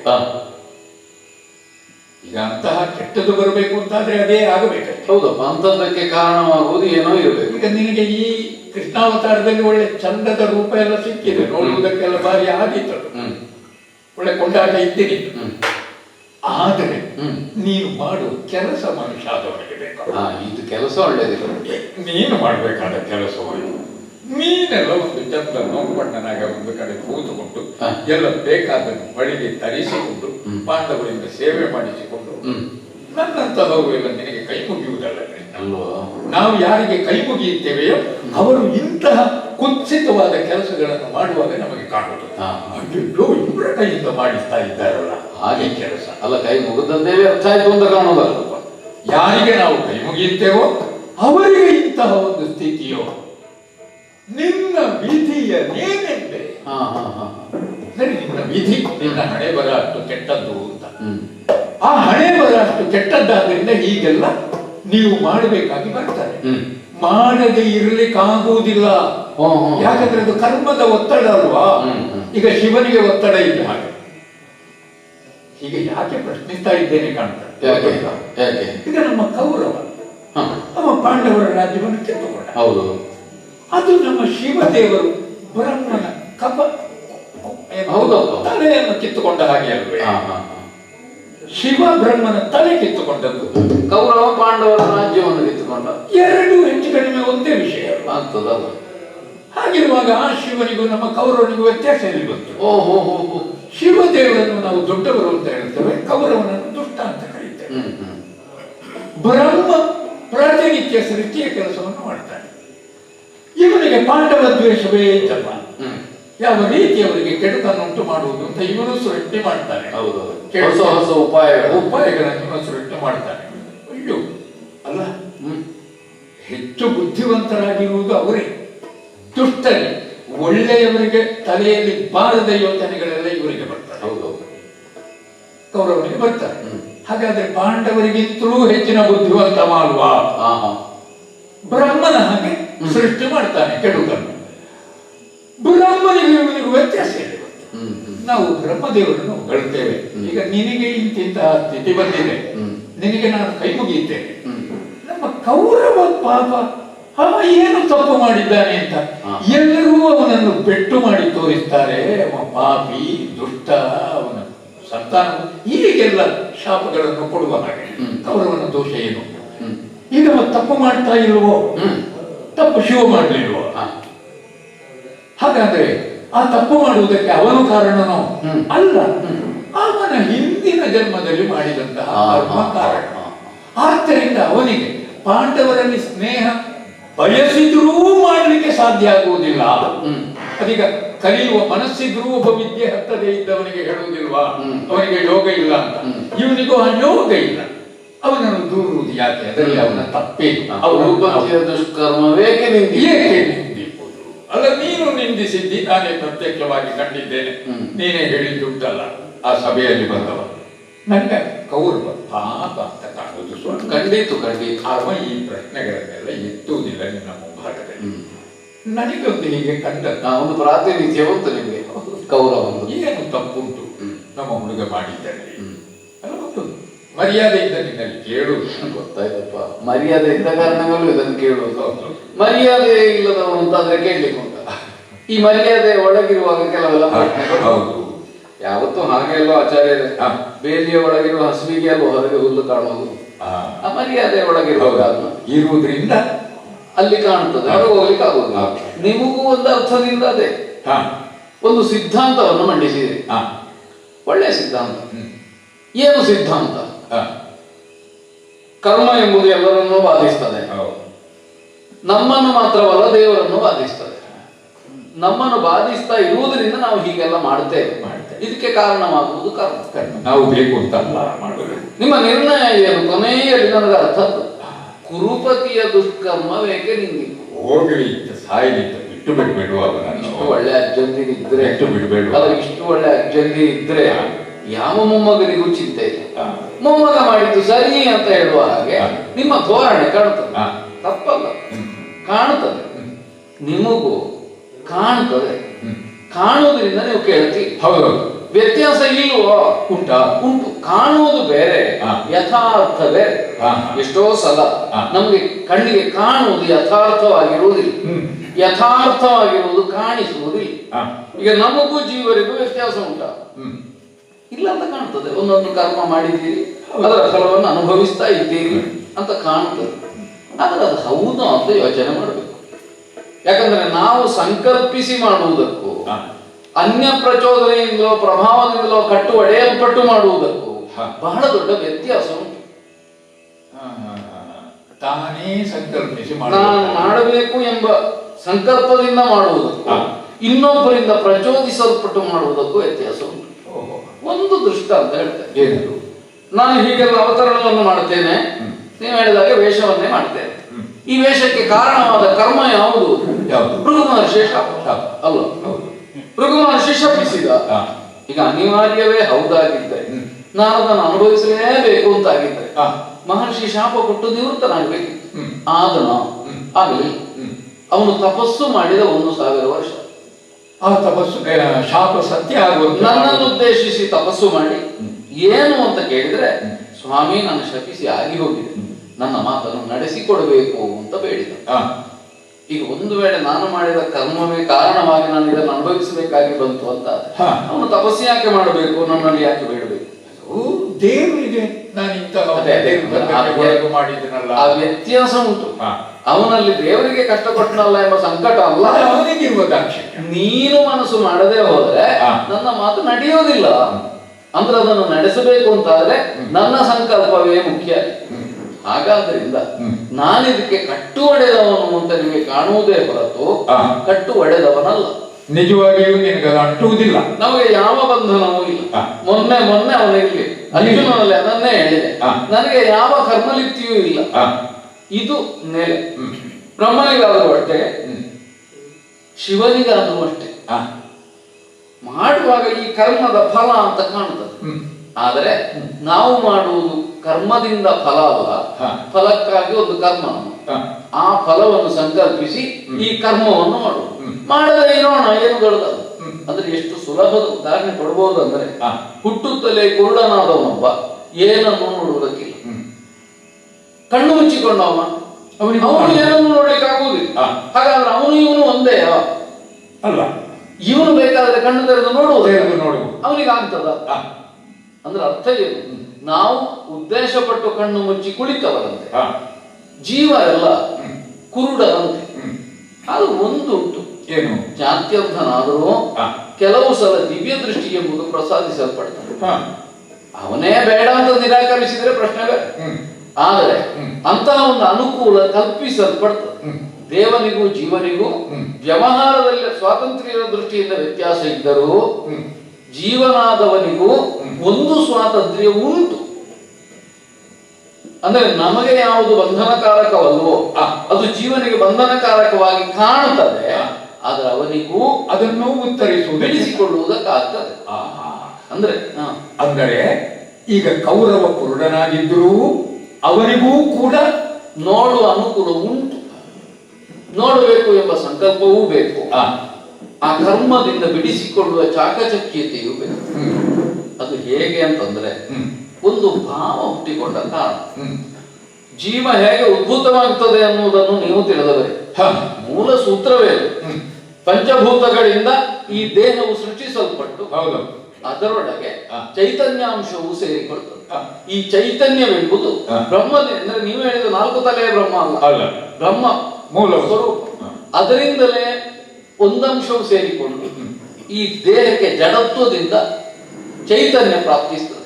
ಹೀಗೆ ಪ್ರಾಪ್ತಿಸುವಾಗ ಈ ದೈಹಿಕವಾದ ಒಂದು ಸಂಪರ್ಕದಿಂದ ಅಲ್ಲೊಂದು ಮಾಯೆಯು ಜೀವನನ್ನು ಆವರಿಸ್ತದೆ. ಆ ಮಾಯೆ ಯಾವುದು? ಅದು ನನ್ನದೇ ಮಾಯೆ. ಅರ್ಥಾತ್ ಆ ಪರಬ್ರಹ್ಮದಿಂದಲೇ ಬಂದ ಇನ್ನೊಂದು ಸ್ವರೂಪ. ಅಂದ್ರೆ ಚೈತನ್ಯವೂ ನೀನೆ, ಮಾಯೆಯೂ ನೀನೆ ಒಂದರ್ಥದಲ್ಲಿ. ಮಮ ಮಾಯಾ ದುರತ್ಯಯ. ಆ ಮಾಯೆಯನ್ನು ದಾಟುವುದು ಕಷ್ಟ ಸಾಧ್ಯ. ಸಾಧ್ಯವೇ ಇಲ್ಲ ಅಂತಲ್ಲ, ಕಷ್ಟ ಸಾಧ್ಯ. ಈ ಮಾಯಾವರಣದಿಂದಲಾಗಿ ಏನಾಗ್ತದೆ, ದೇಹವನ್ನು ಸೇರಿದ ಜೀವಕ್ಕೆ ದೇಹವೇ ತಾನು ಎಂಬ ಅನ್ಯೋನ್ಯ ಭಾವ ಸಂಚರಿಸ್ತದೆ. ಆಗ ಏನು, ಈಗ ನಾನು ನನಗೆ ಚಿವುಟಿಕೊಂಡ್ರೆ ನಿಮಗೆ ನೋವಾಗ್ತದ? ಇಲ್ಲ. ನಿಮಗೆ ಚಿವುಟಿದ್ರೆ ನೋವಾಗ್ತದೆ. ಯಾಕೆ? ಆ ದೇಹ ನಿಮ್ಮದು ಎಂಬ ಭಾವ ಇದ್ದದ್ರಿಂದ. ಒಂದು ವೇಳೆ ಅದು ನಿಮ್ಮದು ಅಲ್ಲದೆ ಹೋದರೆ ನಿಮಗೆ ಯಾವಾಗ ನೋವಾಗುವುದಕ್ಕೆ ಇಲ್ವಲ್ಲ. ಈ ಜೀವನಿಗೂ ಇಂತಹ ಒಂದು ಮಿತಿ ಇರುವುದರಿಂದ ತಾನು ಕಟ್ಟು ಹೊಡೆದಿದ್ದೇನೆ ಎನ್ನುವ ಭಾವ ಇರುವಲ್ಲಿವರೆಗೆ ನೋವನ್ನು ಅನುಭವಿಸ್ತಾ ಇರ್ತಾನೆ. ಇನ್ನೂ ಇದನ್ನು ಬಿಡಿಸಿ ಹೇಳಬೇಕು ಅಂತಂದ್ರೆ ಕರ್ಮ ಅಂತ ನೀವು ಹೇಳಿ. ಏನು ಈ ಕರ್ಮ? ಅದೊಂದು ಪ್ರಜ್ಞಾ ವಿಶೇಷ. ನಾವು ತಿಳಿದಂತೆ ಇರುವುದು, ಅದು ಸ್ವತಂತ್ರವಾಗಿ ಏನೂ ಮಾಡುವುದಿಲ್ಲ. ಆರಂಭನಕ್ಕೊಂದು ವಸ್ತು ಇಲ್ಲದೆ ಹೋದ್ರೆ ಕರ್ಮವೂ ಇಲ್ಲ. ಆವಾಗ ಅದರಿಂದ ತಪ್ಪರ್ಥ ಹೊರಡುವುದಿಲ್ಲ. ಏನು ಅಂತ? ಯಾಕಂದ್ರೆ ಅದನ್ನು ನಾವು ಆ ರೀತಿಯದಾಗಿ ಯೋಚನೆ ಮಾಡದೇ ಇದ್ದಾಗ ಕರ್ಮವೇ ಇಲ್ಲ ಅಂದರೆ ನಾವೊಂದು ತಪ್ಪು ಕೆಲಸವನ್ನೇ ನಮ್ಮ ಕೈಯಿಂದ ಆಗಿ ಹೋಗುತ್ತದೆ. ಆದ್ರೆ ನಾವು ಅದನ್ನು ಆ ಬುದ್ಧಿಯಿಂದ ಮಾಡುವುದಿಲ್ಲ. ಆಗುವುದು ತಪ್ಪು ಕೆಲಸವೇ ಹೌದಲ್ಲ. ಹಾಗಾದ್ರೆ ಅದರ ಪ್ರಭಾವ ಅವನಿಗೆ ಉಂಟಾಗಲೇಬೇಕಲ್ಲ. ಈಗ ಬೆಂಕಿಯನ್ನು ಮುಟ್ಟಿದ ಹಾಗೆ ಬೇಕು ಅಂತ ಮುಟ್ಟುವುದಲ್ಲ, ಮುಟ್ಟಿ ಹೋಗುವುದು. ಆವಾಗಲೂ ಒಂದು ಸುಡುತ್ತದೆ. ಕರ್ಮ ಅದೇ ರೀತಿಯದಾಗಿ ಸುಡಬೇಕಲ್ಲ. ನಾವು ಅದನ್ನು ಒಪ್ಪದೇ ಇದ್ರೂ ಉಂಟಲ್ಲ, ಅದು ಪ್ರಜ್ಞಾ ವಿಶೇಷ ಅಂತ ನಾನು ಅದನ್ನೇ ಹೇಳಿದ್ದು. ಇದು ನಾನು, ನನ್ನದು, ನಾನು ಮಾಡಿದ್ದು. ಈ ಸ್ಮೃತಿ ಎಲ್ಲಿಯವರೆಗೆ ಜೀವನದಲ್ಲಿ ಜಾಗೃತವಾಗಿರ್ತದೋ ಅಲ್ಲಿವರೆಗೆ ಕರ್ಮಬಾಧೆಯು ಉಂಟು. ಹೌದೌದು. ಇದೀಗ ಬೆಂಕಿಯನ್ನು ಮುಟ್ಟುವಾಗ ಆ ಸ್ಮೃತಿ ಇಲ್ಲದೆ ನಾವು ಅದನ್ನು ಮಾಡಿದ್ರು ಅದು ಬಾಧಿಸುವುದಿಲ್ವೇ? ಅಲ್ಲ, ಬೆಂಕಿಯನ್ನು ಮುಟ್ಟುತ್ತಾ ಇದ್ದೇನೆ ಎಂಬ ಸ್ಮೃತಿ ಇರ್ತದಲ್ಲ. ಮುಟ್ಟಿದ್ದೇನು, ಈಗ ತಿಳಿಯದೆ ಮುಟ್ಟಿದ್ರು ಉದ್ದೇಶ ಆವಾಗ ಯಾವುದೇ ಸ್ಮೃತಿ ಇಲ್ಲ. ಮುಟ್ಟಿದ ಮೇಲೆ ಬೆಂಕಿಯನ್ನು ಮುಟ್ಟಿದೆ ಅಂತ ಕಾಣುತ್ತದೆ. ಹೌದು. ಸಂಸ್ಪರ್ಶ ಎಂಬುದು ಯಾವುದರಿಂದ ಉಂಟಾಯ್ತು? ಚರ್ಮದಿಂದ, ದೇಹದಿಂದ. ಈ ದೇಹದಲ್ಲಿ ಜಾಗೃತವಾದ ಜೀವ ಏನು ತಿಳಿಯುತ್ತದೆ? ಇದು ತಾನು ಅಂತ ತಿಳಿಯುತ್ತದೆ. ಹೌದು. ಹಾಗಾಗಿಯೇ ತಾನು ಎಂಬ ಅರಿವಿನಿಂದಲೇ ಕರ್ಮ ಸಂಸ್ಪರ್ಶ ಇರುವುದು. ಪ್ರಜ್ಞಾ ವಿಶೇಷ ಅಂತಂದ್ರೆ ಆ ನೆಲೆಯಿಂದ ನಾನು ಆಡಿ. ಈಗ ನೀವು ಹೇಳಿದ ಉದಾಹರಣೆಯನ್ನೇ ತಗೊಳ್ಳು. ಬೆಂಕಿಯನ್ನು ಒಬ್ಬ ಮುಟ್ಟಿದ, ಗೊತ್ತಿಲ್ಲದೆ ಮುಟ್ಟಿದ, ಸುಟ್ಟಿತು ಎಂಬಲ್ಲಿ ದೇಹದ ಒಂದು ಅನುಭವ. ಅದು ಯಾಕೆ ಜೀವಕ್ಕೆ ಉಂಟಾಯ್ತು ಅಂತಂದ್ರೆ ತಾನು ದೇಹ ಎಂಬ ಪ್ರಜ್ಞೆಯಿಂದ ಇನ್ನೊಬ್ಬ ನೋಡ್ತಾ ಇದ್ದಾನೆ. ಅವನಿಗೆ ಏನಾದ್ರೂ ನೋವಾಯ್ತಾ? ಅವ ಮುಟ್ಟಿದ್ದಲ್ಲೂ ಅಲ್ಲ. ಅಂದ್ರೆ ತಾನು ಮುಟ್ಟದೇ ಇರುವುದರಿಂದ ತನಗೆ ಕರ್ಮ ಸಂಸ್ಪರ್ಶ ಇಲ್ಲ ಎಂಬುದು ಯಥಾರ್ಥವಾದ ವಿಷಯ. ಇದನ್ನು ನಾವು ಆರೋಪಿಸಿಕೊಂಡಾಗ ನೀವು ಎತ್ತಿದ ಪ್ರಶ್ನೆಗೂ ಉತ್ತರ ಸಿಗ್ತದೆ. ಒಬ್ಬ ಜೀವನಾದವ, ನಾನು ಅರ್ಜುನನಿಗೆ ಉಪದೇಶಿಸುವಾಗ ಏನನ್ನು ಸೂತ್ರವಾಗಿ ಹೇಳಿದ್ದೇನೆ ಅದನ್ನ ಅಳವಡಿಸಿಕೊಳ್ಳಬೇಕು. ನಾನು ಪ್ರಶ್ನಿಸಲಿಕ್ಕೂ ಕಾರಣ ಹಾಗಾದ್ರೆ ಅದುವೇ ಸಂಜಯರು ಏನು ಕೈಯಲ್ಲಿ ಆದ್ರಿಂದ ಇದ್ದಂತಹ ಸಂದೇಹವನ್ನು ನಿನ್ನ ಮುಂದೆಯೇ ಬಿಡಿಸಿ. ಸರಿಗೆ ಕರ್ಮ ಮಾಡುತ್ತಿರುವವನು ತಾನು ಇದಕ್ಕೊಂದು ಫಲ ಉಂಟು ಅಲ್ಲ ಬೇಕು. ಇದು ಯಾವ ಭಾವದಿಂದ ಮಾಡಿದರೂ ಅದು ಬಾಧಿಸಿಯೇ ಬಾಧಿಸ್ತದೆ. ಅದು ಯಾವ ಭಾವನೆಯೂ ಇಲ್ಲದೆ ಕರ್ಮ ಮಾಡುವುದು ಹೇಗೆ? ಅದಕ್ಕೆ ಹೇಳುದು ಜೀವನಾದವನಿಗೆ ನಾನು ಎಂಬ ಭಾವ ಹುಟ್ಟಿದಲ್ಲಿಂದ ಉಂಟು ಅಂತ. ಹೌದು. ಮಾಯಾವರಣ ಇದನ್ನು ಮೀರುವುದು ಹೇಗೆ ಅಂತಂದ್ರೆ ಅದಕ್ಕೆ ಬೇರೆ ಬೇರೆ ನೆಲೆಗಳು ಉಂಟು. ಒಂದು ಮೀರುವುದು ಹೇಗೆ ನಿಮಗೆ ಗೊತ್ತಿಲ್ಲದ ಅಲ್ಲ, ಅದು ಆಚರಿಸಲಿಕ್ಕೆ ಆಗುವುದಿಲ್ಲ ಎಂಬುದು ವಿಷಯ ಇರುವುದು. ಈಗ ನನಗೆ ಸಂಕಟ ಆಗ್ತಾ ಉಂಟಲ್ಲ, ಹೌದು. ಆಗ್ತಾ ಇದೆ ಅನ್ನೋ ಹೌದು. ಕಾರಣಕ್ಕೆ ಯಾಕೆ ಸಂಕಟ ಆಗ್ತದೆ? ಅದು ಅದೇ ನಾನಾಗ ಹೇಳಿದ ಬೆಂಕಿ ಮುಟ್ಟಿದ ಹಾಗೆ ಯಾವಲ್ಲ ಹಾಗಲ್ಲ, ಇದು ನಾನು ನನ್ನ ಮೊಮ್ಮಕ್ಕಳು ಎಂಬ ಭಾವದಿಂದ ಸಂಕಟ ಉಂಟು. ಅದಲ್ಲ ಅಂತ ಆದ್ರೆ ಉಂಟಾ? ಆಗ ಶಾಸ್ತ್ರ ಏನ್ ಹೇಳ್ತದೋ, ಆಚಾರ್ಯವಾಣಿ ಏನ್ ಹೇಳ್ತದೋ ಅಲ್ಲ, ತಾತ್ವಿಕವಾಗಿ ನಮ್ಮ ಸ್ವಾನುಭವದಿಂದ ಏನನ್ನು ಮುಟ್ಲಿಕ್ಕೆ ಬಂದೀತೋ ಅಲ್ಲಿಗೆ ಮುಟ್ಟುವಲ್ಲಿಯವರೆಗೆ ಇದನ್ನು ಜೀವನ ಅನುಭವಿಸಲೇಬೇಕು. ಹಾಗಾಗಿ ಕರ್ಮದ ಕಟ್ಟಿನಿಂದ ಬಿಡಿಸಿಕೊಳ್ಳುವುದಕ್ಕೆ ಒಂದೇ ಜನ್ಮದಲ್ಲಿ ಸಾಧ್ಯವಾಗ್ತದೆ ಅಂತ ಇಲ್ಲ, ಜನ್ಮಾಂತರಗಳಿಂದ. ಈಗ ಮನುಷ್ಯ ಜನ್ಮ ಎಂಬುದು ದುರ್ಲಭವಾದದ್ದು. ಅಂದ್ರೆ ನಾನಾ ಯೋನಿಗಳಲ್ಲಿ ಹುಟ್ಟಿ ಬಂದ ಜೀವವು ಮಾನವ ಎಂಬ ವಿವೇಕದ ಒಂದು ಮಟ್ಟಕ್ಕೆ ಮುಟ್ಟಿದಾಗ ಈ ಕರ್ಮದ ಕಟ್ಟಿನಿಂದ ಬಿಡಿಸಿಕೊಳ್ಳುವುದಕ್ಕಾದ ಒಂದು ಸಾಧ್ಯತೆಯನ್ನು ಮುಟ್ಟಿದ ಅಂತ ಅರ್ಥ. ಜ್ಞಾನಾಗ್ನಿ ಅಂತ ಒಂದು, ಜ್ಞಾನ ಅಂತಂದ್ರೆ ಬೆಂಕಿ. ಬೆಂಕಿ ಅದು ಏನು ಮಾಡ್ತದೆ? ಸರ್ವಕರ್ಮವನ್ನು ಸುಡುತ್ತದೆ. ಯಾವ ಜ್ಞಾನ? ನಾನು ನಿಮಿತ್ತ ಮಾತ್ರ ಎಂಬ ಜ್ಞಾನ. ಬರೇ ಹೇಳಿಕೆ ಅಲ್ಲ ಅದು, ಸ್ವಸ್ವರೂಪ ಜ್ಞಾನ. ಆ ಜ್ಞಾನ ಉಂಟಾಗಬೇಕು. ಅದಕ್ಕಾಗಿ ಜೀವನ ಅದನ್ನು ತಪ್ಪಿಸಬೇಕಾಗ್ತದೆ. ತಪ್ಪಿಸುವುದು ಅಂತಂದ್ರೆ ಕಾಡಿನಲ್ಲಿ ಕಣ್ಣು ಮುಚ್ಚಿ ಕೂತು ತಪಸ್ಸು ಮಾಡುವುದು ಅಂತ ಇದನ್ನು ಅರ್ಥ ಮಾಡಿ ಇದನ್ನು ಬಿಡ್ತಾ ಹೋಗ್ಬೇಕು. ಹಾವು ತನ್ನ ಪೊರೆಯನ್ನು ಕಳಚಿಕೊಂಡ ಹಾಗೆ, ಕಳಚಿಕೊಂಡ ಮೇಲೆ ಅಪರೆ ಹಾವು ಅಲ್ಲ, ಅಲ್ಲಿಯವರೆಗೆ ಹಾವಿನ ಪೊರೆಯಾಗಿದ್ದದ್ದು ಹೌದಲ್ಲ, ಕಳಚಿಕೊಂಡ ಮೇಲೂ ಪೊರೆಗೆ ಹಾವಿನ ಪೊರೆ ಅಂತಲೇ ಹೌದು. ಹಾಗೆ ಅಂತ ಅದು ಇದರ ಸ್ಪರ್ಶದಲ್ಲಿರುವುದಿಲ್ಲ. ಆ ಪೊರೆಗೆ ಏನೇ ಆದರೂ ಹಾವಿಗೆ ಬಾಧಕವು ಅಂತೆಯೇ ಈ ಜೀವನಾದವನು ನಾನಾ ದೇಹಗಳನ್ನು, ಕೊಳೆಯಾದ ಬಟ್ಟೆಯನ್ನು ನಾವು ತ್ಯಜಿಸುವಂತೆ ನಾನಾ ದೇಹಗಳನ್ನು ಹೊಂದುತ್ತಾ ಹೋಗುತ್ತದೆ. ಸರಿ, ಹೀಗೆ ಹೋಗುತ್ತಾ ಹೋಗುತ್ತಾ ಈ ದೇಹ ಪಾತವಾದ ಮೇಲೆ ಇದು ತನ್ನದಲ್ಲ ಎಂಬಂತೆ ಬಿಟ್ಟು ಹೋಗುವ ನಿರ್ಲಿಪ್ತಿ ಉಂಟಲ್ಲ, ಅದು ಪ್ರಜ್ಞೆಯಿಂದ ಹುಟ್ಟಬೇಕು. ಪ್ರಜ್ಞೆಯಿಂದ ಉಂಟಾದ ಇದು ನನ್ನದಲ್ಲ ಎಂಬುದು ಪ್ರಜ್ಞೆಯಿಂದ ಹುಟ್ಟಬೇಕು. ಹಾಗೆ ಪ್ರಜ್ಞೆಯಿಂದ ಹುಟ್ಟಬೇಕು ಅಂತಾದ್ರೆ ಅಂತರಂಗದ ತಪ್ಪಿಸುವಿಕೆ ಬೇಕು. ಇದೇ ತಪಸ್ಸು. ಮತ್ತೆ ನಾವು ದೇವರ ಧ್ಯಾನ ಮಾಡ್ತೇವೆ, ಮತ್ತೊಂದು ಎಲ್ಲೂ ಮುಟ್ಟಬೇಕಾದ ಎಲ್ಲಿಗೆ? ಕೊನೆಗೆ ಇಲ್ಲಿಗೆ. 3 ಮಾರ್ಗವನ್ನೇ. ಯಾವುದೆಲ್ಲ? ಭಕ್ತಿ, ಕರ್ಮ, ಜ್ಞಾನ. ಈ ಭಕ್ತಿ ಎಂಬುದು ಏನು ಆಚಾರ್ಯರೇ? ಮುಕ್ತನಾದವರು ಇದು ನನ್ನದಲ್ಲ ದೇವರೇ, ಎಲ್ಲ ನಿನಗೆ ಸಮರ್ಪಣೆಯಾಗಲಿ ಎನ್ನುವ ನೆಲೆಯಿಂದ ಮಾಡುವ ಪ್ರಾರ್ಥನೆಯೇ ಭಕ್ತಿ. ತನ್ನನ್ನೇ ಸಮರ್ಪಿಸಿಕೊಳ್ಳುವುದು ಆತ್ಮ ನಿವೇದನೆ. ಅಲ್ಲಿ ಏನಾಯ್ತು? ತಾನು ಅದು ನಿನ್ನದು ಈ ಭಾವ ಹುಟ್ಟುವುದೇ ಅಲ್ವೇ ಭಕ್ತಿಯ ಕೊನೆಯಲ್ಲಿ ಆದರೂ ಸಾಧ್ಯವಾಗಬೇಕಾದ ಮುಗಿದ ಭಾಷೆಯ ಸ್ವರೂಪ ಅಲ್ವಾ? ಕರ್ಮವನ್ನು ನಾನು ಈಗಾಗಲೇ ವಿವರಿಸಿದೆ. ಇದು ತಾನು ಮಾಡುತ್ತಿರುವುದಲ್ಲ, ಇನ್ನೊಬ್ಬನಿಂದ ಚೋದಿಸಲ್ಪಟ್ಟು, ಅರ್ಥಾತ್ ಅವನ ಕೈದುವಾಗಿ ನಾನು ಮಾಡ್ತಾ ಇದ್ದೇನೆ. ಆಯುಧವನ್ನು ಮಾಡಿದ ಘಾತಕ್ಕೆ ಆಯುಧವನ್ನು ಯಾರು ದೂಷಿಸುವುದಿಲ್ಲ. ಆಯುಧ ಪ್ರಯೋಗ ಮಾಡಿದವನೇ ಅದಕ್ಕೆ ಕಾರಣ. ಈ ಜೀವನಾದವನು ತಾನು ಕೇವಲ ಆಯುಧ ಮಾತ್ರ ಭಾವದಿಂದ ಕರ್ಮವನ್ನು ಮಾಡ್ತಾ ಹೋದಾಗ ಅವನಿಗೆ ಕರ್ಮ ಬಾಧೆ ಇಲ್ಲ. ಜ್ಞಾನ ಅಂತಂದ್ರೆ ಸ್ಪಷ್ಟ ಆಯ್ತು. ತಾನೇನು, ತಾನು ಯಾರು, ಎಲ್ಲಿಂದ ಬಂದವ, ತಾನೇ ಅದು ಎಂಬ ಅರಿವು ಹುಟ್ಟುವಲ್ಲಿಗೆ ಮತ್ತೆ ಯಾವ ಕರ್ಮವೂ ಇಲ್ವಲ್ಲ. ದೇಹಪಾತವಾಗುವವರೆಗೆ ಮಾಡುತ್ತಿರುವ ಕರ್ಮಗಳಾದರೂ ಫಲ ಕೊಡತಕ್ಕ ಕರ್ಮಗಳಲ್ಲ. ಅಂದ್ರೆ ಮಾಡುವಾಗ ನೀವು ಪನಸ ಫಲವನ್ನು ಬಿಡಿಸುವಾಗ ಅದರ ಮೈಣವು ನಮ್ಮ ಕೈಗೆ ಅಂಟುತ್ತದೆ. ಆದ್ರೆ ಅನುಭವಿಗಳಾದವರು ಏನ್ ಮಾಡ್ತಾರೆ? ಕೈಗೆ ಎಣ್ಣೆ ಹಚ್ಚಿಕೊಂಡು ಬಿಡಿಸ್ತಾರೆ.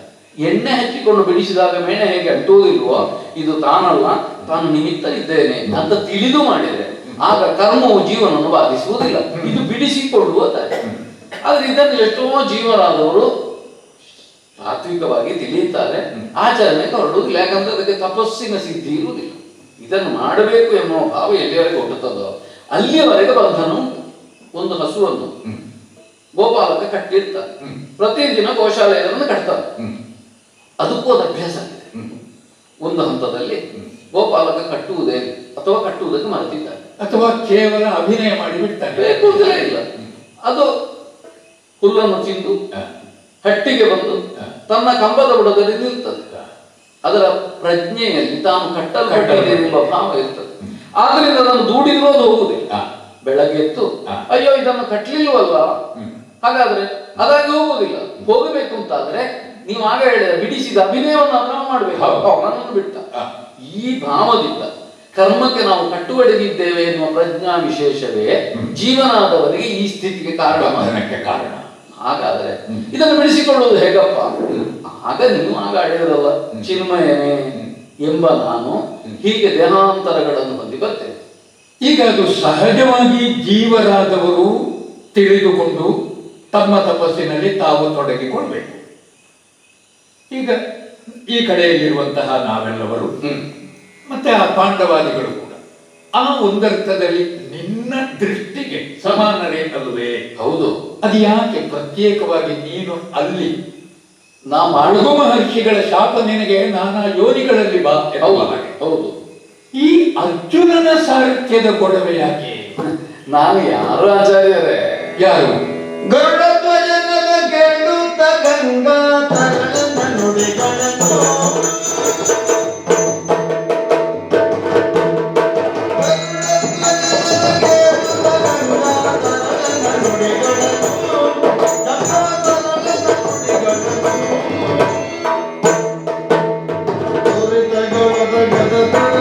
ಶರಣರ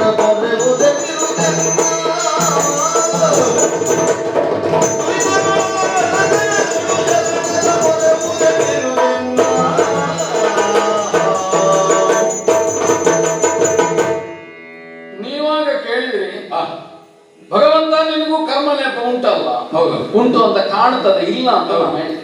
ಹಾಗಾದ್ರೆ ಆ ಕರ್ಮ ಫಲವನ್ನು ಅನುಭವಿಸುತ್ತಿರುವವನಂತೆ ನಾನು ನಟಿಸುವುದಾದ್ರೂ ಯಾಕೆ? ಅದಕ್ಕೊಂದು ಉದ್ದೇಶ ಉಂಟು. ಈಗ ನೋಡಿದ್ರಲ್ಲ, ಈ ಅರ್ಜುನನ ಸಾರಥಿಯಾಗಿದ್ದೇನೆ, ಇವನ ಕುದುರೆಗಳನ್ನು ತೊಳೆಯುತ್ತೇನೆ, ಅವುಗಳನ್ನು ಹೊಟ್ಟೆ ತುಂಬಿಸುವುದಕ್ಕೆ ಏನು ಬೇಕೋ ಅದನ್ನು ಕೊಡ್ತೇನೆ, ಪ್ರತಿದಿನ ರಥಕ್ಕೆ ಕಟ್ತೇನೆ, ರಥವನ್ನು ಓಡಿಸ್ತೇನೆ. ಇದು ನನಗೆ ಬಂಧನವೋ? ಯಾವ ಕ್ಷಣದಲ್ಲಿಯೂ ನಾ ಬಿಟ್ಟು ಪ್ರತ್ಯೇಕವಾಗಿ ನಿಲ್ಲುವುದಕ್ಕಾಗುವುದಿಲ್ವ? ಹಾಗಾದ್ರೆ ಇದನ್ನು ನಾನು ಮಾಡುತ್ತಿರುವುದು ಯಾಕೆ? ಒಂದು ಕರ್ಮವನ್ನು ಜೀವನ ಅಥವಾ ಹೇಗೆ ಮಾಡಬಹುದು ಎಂಬುದನ್ನು ತಿಳಿಸುವ ಪಾಠವಾಗಿ. ಯಾಕೆ? ಯಾಕೆ? ಶರಣರಾದವರಿಗೆ ತಾವು ಈ ಕಟ್ಟಿನಿಂದ ಬಿಡುಗಡೆ ಹೊಂದಿ ಭಗವಂತನನ್ನು ಸೇರಬೇಕು ಎನ್ನುವ ಸದಿಚ್ಛೆ ಇದ್ದಲ್ಲಿಯವರೆಗೆ ಅದನ್ನು ಹೇಗೆ ಸಾಧಿಸಬಹುದು ಎನ್ನುವುದು ಅರ್ಥವಾಗುವುದಿಲ್ಲ. ಅದನ್ನು ತೋರಿಸುವುದಕ್ಕೆ ನಾನು ಅಂಟಿಸಿಕೊಳ್ಳದೆ ನಿರ್ಲಿಪ್ತನಾಗಿ ಹೀಗೆ ಆಚರಿಸಬಹುದು ಎನ್ನುವುದನ್ನು ತೋರಿಸುವುದಕ್ಕೆ ನಾನಾ ಅವತಾರಗಳನ್ನು ಎತ್ತಿ ಬಂದಿದ್ದೆ. ಆ ಅವತಾರಗಳಲ್ಲಿ ನಾನಾ ಕರ್ಮಗಳನ್ನು ನಾನು ಮಾಡಲಿಲ್ವೇ? ಹಾಗಾದ್ರೆ ಅದು ನನ್ನನ್ನು ಬಾಧಿಸಿದೆಯೇ? ಮತ್ಸ್ಯನಾಗಿ ಏನು ಮಾಡಿದನೋ, ಕೂರ್ಮನಾಗಿ ಏನು ಮಾಡಿದನೋ, ನರಸಿಂಹನಾಗಿಯ, ಪರಶುರಾಮನಾಗಿಯ, ರಾಮನಾಗಿ ಯಾವ ಉದ್ದೇಶದಿಂದ ಬಂದಿದ್ದೀಯೋ ಅದನ್ನು ಮಾಡಿ ಮುಗಿಸಿ ಮತ್ತೆ ಯಾಕೆ ನನಗೆ ಕರ್ಮ ಅಂಟ್ಲಿಲ್ಲ? ಪ್ರಯೋಜನವೋ ಅಲ್ಲ. ಕರ್ಮಕ್ಕೆ ನೀನು ಬದ್ಧನಾದವನು ಅಂದರೆ ನಾನು ಆಚರಿಸುವಂತೆ ನೀವು ಕರ್ಮವನ್ನು ಆಚರಿಸಿದರೆ ನಿಮಗೆ ಕರ್ಮ ಲೇಪ ಇಲ್ಲ, ಬಿಡುಗಡೆ ಆಗುವುದಕ್ಕಾಗ್ತದೆ. ಶ್ರೇಷ್ಠನಾದವನು ಹೇಗೆ ಮಾಡ್ತಾನೋ ಹೇಗೆ ಅದನ್ನು ಉಳಿದವರು ನೋಡುತ್ತಾರೆ. ಯದ್ಯದಾಚರತಿ ಶ್ರೇಷ್ಠ ಜನ ಅದನ್ನು ನೋಡಿ ಕಲಿಯುತ್ತಾರೆ. ಕಲಿಯಬೇಕು ಎಂಬುದೇ ಉದ್ದೇಶ. ನಾನಾಗಲಿ ಅಲ್ಲ, ತ್ರಿಮೂರ್ತಿಗಳಲ್ಲಿ ಉಳಿದವರಾಗಲಿ ಮಾಡುವ ಕರ್ಮದಲ್ಲಿ ತಾವು ಅಂಟಿಸಿಕೊಳ್ಳದೆ ಇರುವುದು ಹೇಗೆ ಎಂಬುದನ್ನು ತೋರಿಸ್ತಾರೆ. ಈಗ ಮೇಲ್ನೋಟಕ್ಕೆ ಬ್ರಹ್ಮನ ತಲೆಯನ್ನು ಶಿವ ಚಿವುಟಿದ, ಆದ್ರಿಂದ ಹೀಗಾಯಿತು. ಶಿವ ಆಮೇಲೆ ಏನೆಲ್ಲ ಮಾಡಿದ? ಅದು ಆಗಬೇಕಾದದ್ದೇ ಆಗಿತ್ತು. ಹಾಗಾದ್ರೆ ಆಗಬೇಕಾದದ್ದನ್ನೇ ಮಾಡುವುದಕ್ಕೆ ಇವ ಇದನ್ನು ನಿಮಿತ್ತವಾಗಿ ಬಳಸಿದ. ಅಂದ್ರೆ ಸಂಕಲ್ಪವೇ ಅಲ್ಲಿದ್ದದ್ದು. ಇದನ್ನು ತೋರಿಸಿ ನೀವೆಲ್ಲ ಹೀಗೆ ಆಚರಿಸಿ ನಿಮಗೆ ಯಾವ ಬಾಧೆಯೂ ಇಲ್ಲ ಅಂತ ನಾವು ತೋರಿಸ್ತೇವೆ. ಆದ್ರೆ ಸ್ವಲ್ಪ ಪೂರ್ವಾಪರ ವಿರೋಧ ಕಾಣ್ತದೆ. ಹೇಗದು? ಬೇಸರಿಸಬಾರದು. ಇಲ್ಲಪ್ಪ, ನನ್ನ ಸಂದೇಹ ಹೇಳುತ್ತೇನೆ. ಆದೀತು. ಈಗ ರಾಮ ತನ್ನ ಜೀವನವನ್ನಿಡಿ ಉಳಿದವರಿಗೆ ಹೇಗಿರಬೇಕು ಅಂತ ಒಂದು ಆದರ್ಶಪ್ರಾಯವಾಗಿ ತೋರಿಸಿದ. ಕೃಷ್ಣನು ಅದೇ ರೀತಿಯದಾಗಿ ಅವನ ಬದುಕು ಉಳಿದವರಿಗೆ ಆದರ್ಶವಾಯಿತು. ಆದರೆ ನೀನು ಮೊದಲು ಕರ್ಮ ಸಿದ್ಧಾಂತದ ವಿವರಣೆಯನ್ನು ಕೊಡುತ್ತಾ ಆ ಕರ್ಮದಿಂದ ಬಿಡುಗಡೆಯನ್ನು ಹೊಂದುವುದು ಹೇಗೆ, ಈ ದೇಹ ತಾನಲ್ಲ ಎನ್ನುವುದನ್ನು ತಿಳಿಯುವುದರ ಮೂಲಕವಾಗಿ ಅದನ್ನು ತಿಳಿದುಕೊಂಡು ಕರ್ಮವನ್ನು ಆಚರಿಸಬೇಕು. ಹಾಗೆ ಆಚರಿಸುವುದು ಅವರವರ ವೈಯಕ್ತಿಕವಾದಂತಹ ಸ್ವಾತಂತ್ರ್ಯಕ್ಕೆ ಬಿಟ್ಟದ್ದು. ಅವರವರು ಉದ್ಧರೇದ ಆತ್ಮನಾತ್ಮ. ಹೌದು, ಅದಕ್ಕೆ ಇನ್ನೊಬ್ಬ ಬೇಡ. ಅದಕ್ಕೆ ನಾವಾಗಲಿ ಪಾಂಡವರಾಗಲಿ ಅವರು ತಮ್ಮ ಸ್ವಂತದಿಂದಲೇ ಎತ್ತರಕ್ಕೆ ಏರಬೇಕು ವಿನಃ ನೀನು ಪ್ರತ್ಯಕ್ಷವಾಗಿ ಅವರಿಗೆ ಸಹಾಯ ಮಾಡ್ತಾ ಇದ್ದೀಯಲ್ಲ. ದುರಿತಗಳೊದಗದ ತೆರದಲ್ಲಿ ಶರಣರ ಪರೆವು. ನನ್ನ ಶರಣ ನನ್ನ ಭಕ್ತರಾದವರು ನನ್ನನ್ನು ಉದ್ಧರಿಸು ದೇವರೇ ಅಂತ ಕೇಳಿದಾಗ ಭಗವಂತನಾಗಿ ಅವರಿಗೆ ನಾನು ಪ್ರಸನ್ನನಾಗ್ತೇನೆ. ನನ್ನಲ್ಲಿ ಇನ್ನೊಂದು ವಿಶಿಷ್ಟತೆಯನ್ನು ನೀವು ಗುರುತಿಸಿರ್ಬೇಕು. ಏನದು? ಯಾವ ದೇವರುಗಳನ್ನು ಪ್ರಾರ್ಥಿಸಿದರು ಯಾವುದು ಅನುಗ್ರಹ ಸ್ವರೂಪದಿಂದ ಲಭಿಸಲಾರದೋ ಆ ಮೋಕ್ಷಪ್ರದಾಯಕ ಶಕ್ತಿ ಉಳ್ಳವನ್ನ. ಭಕ್ತರಿಗೆ ಹಾ. ಅವರ ದುರಿತದಿಂದ ಬಿಡುಗಡೆಗೊಳಿಸಿ ಹಾ. ಮೋಕ್ಷವನ್ನು ಪ್ರಸಾದಿಸಬಲ್ಲೆ. ಹಾ. ಹಾಗೆ ಪ್ರಸಾದಿಸಬೇಕು ಅಂತಾದ್ರೆ ಹಾ. ನಾನು ಆಗ ಹೇಳಿದ ನಿರ್ಲಿಪ್ತಿಯಿಂದ ಹಾ. ನನ್ನ ಭಜಕರೇ ಆಗಿ ನನ್ನ ಶರಣರೇ ಆಗಿ ನನಗೆ ಒದಗಬೇಕು. ಹ್ಮ್. ಈಗ ಪಾಂಡವರನ್ನಾದರೂ ನೋಡಿ, ನನ್ನವರು ಎಂಬ ನೆಲೆಯಿಂದ ನಾನು ಸ್ವೀಕರಿಸುವುದಕ್ಕೆ ಕಾರಣವಾದದ್ದು ಅವರು ನನ್ನ ಶರಣರು ಎಂಬ ಕಾರಣ. ನನ್ನ ಶರಣರಾಗಿದ್ದಾರೆ, ಇವರನ್ನು ಉದ್ಧರಿಸಬೇಕಾದದ್ದು ನನಗೊಂದು ಬದ್ಧತೆ. ಪಾಂಡವರು ನಿನಗೆ ಶರಣರು, ಅದಷ್ಟು ಬರಬೇಕು ಅಂತಲೇ ಇಷ್ಟು ಕಾದದ್ದು. ನನಗೆ ಗೊತ್ತುಂಟು ನಿಮಗೆ ಏನೋ ಒಂದು ಬರಬೇಕಾಗಿದೆ ಅಂತ. ಬಂತಲ್ಲ? ನಾನಲ್ವೇ ಅಂತ ಕೇಳುವುದು. ಪಂಕಜೋತ್ಸವೇನಾಯಾಗೋ ಇಂಕರನಲ್ಲವೇ.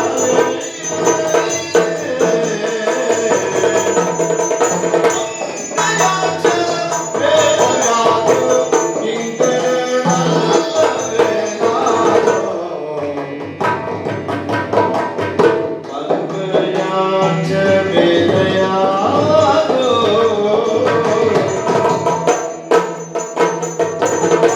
ಪಂಕಜೋತ್ಸವೇನಾಯಾಗೋ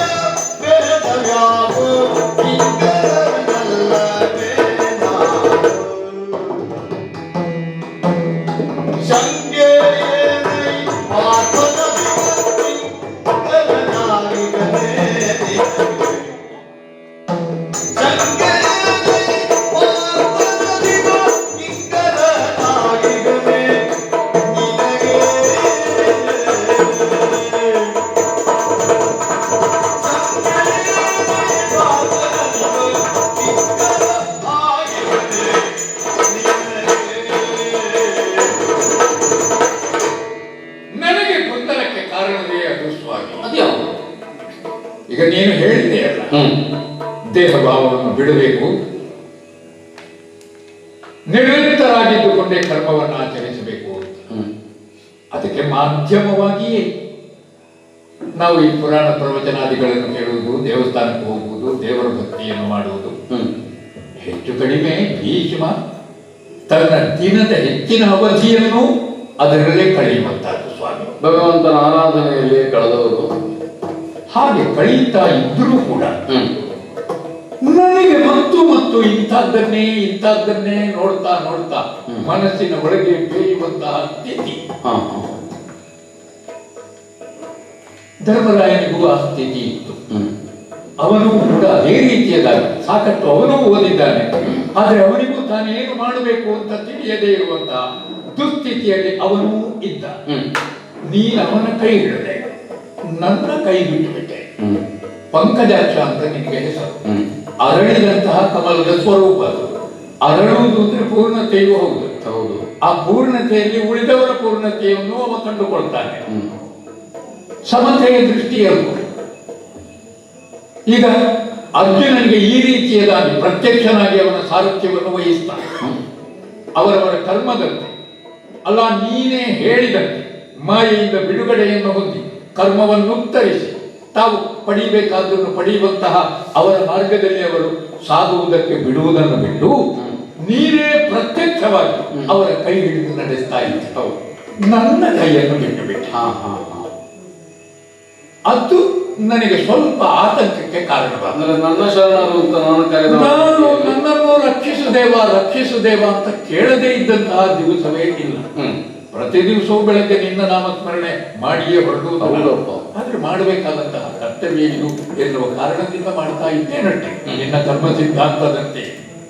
ಆದ್ರೆ ಯಾಕೋ ಕೃಷ್ಣನ ದೃಷ್ಟಿ ಈ ಕಡೆಗೆ ಸ್ವಲ್ಪ ನಿರ್ದುಷ್ಟವಾಗಿಯೇ ಯಾಕಿದೆಯೋ ಗೊತ್ತಿಲ್ಲ. ಉದಾತ್ತವಾದದ್ದನ್ನು, ಜಗತ್ತಿನಲ್ಲಿ ಶ್ರೇಷ್ಠವಾದದ್ದನ್ನು, ಅತ್ಯುತ್ತಮವಾದದ್ದನ್ನು ಅನುಸರಿಸುವುದು ಸಹಜವಾಗಿಯೂ ಧರ್ಮ. ಆದ್ರೆ ನನ್ನಲ್ಲಿ ಏನೋ ಒಂದು ದೋಷ ನಿಮಗೆ ಕಾಣುತ್ತದೆ. ಹೌದು, ಭೇದ ಉಂಟು ಅಂತ ಕಾಣ್ತದೆ. ಹೀಗೆ ಕಾಣಬೇಕು ಅಂತಾದ್ರೆ ಭೇದವನ್ನು ಎಲ್ಲಿಯೋ ಒಂದು ಕಡೆ ಇರಬೇಕಲ್ಲ. ಕೆಲವು ಸಲ ನಮ್ಮಲ್ಲಿದ್ದದ್ದೇ ಇನ್ನೊಂದು ಕಡೆ ಕಂಡು ಬಿಡ್ತದೆ. ನಿಮ್ಮಲ್ಲಿ ಅಲ್ವ ಸ್ವಾಮಿ? ಏನುಂಟು? ಬೇರವು ನಿಮ್ಮೊಳಗು ಬಯಲ ಪಾಲಿಪ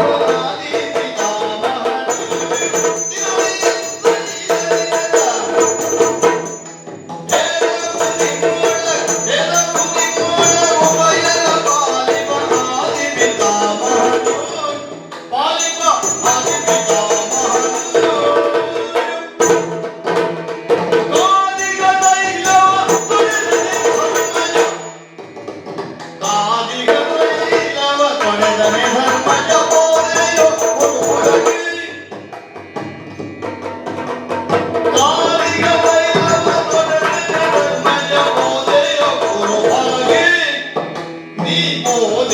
ಗುರು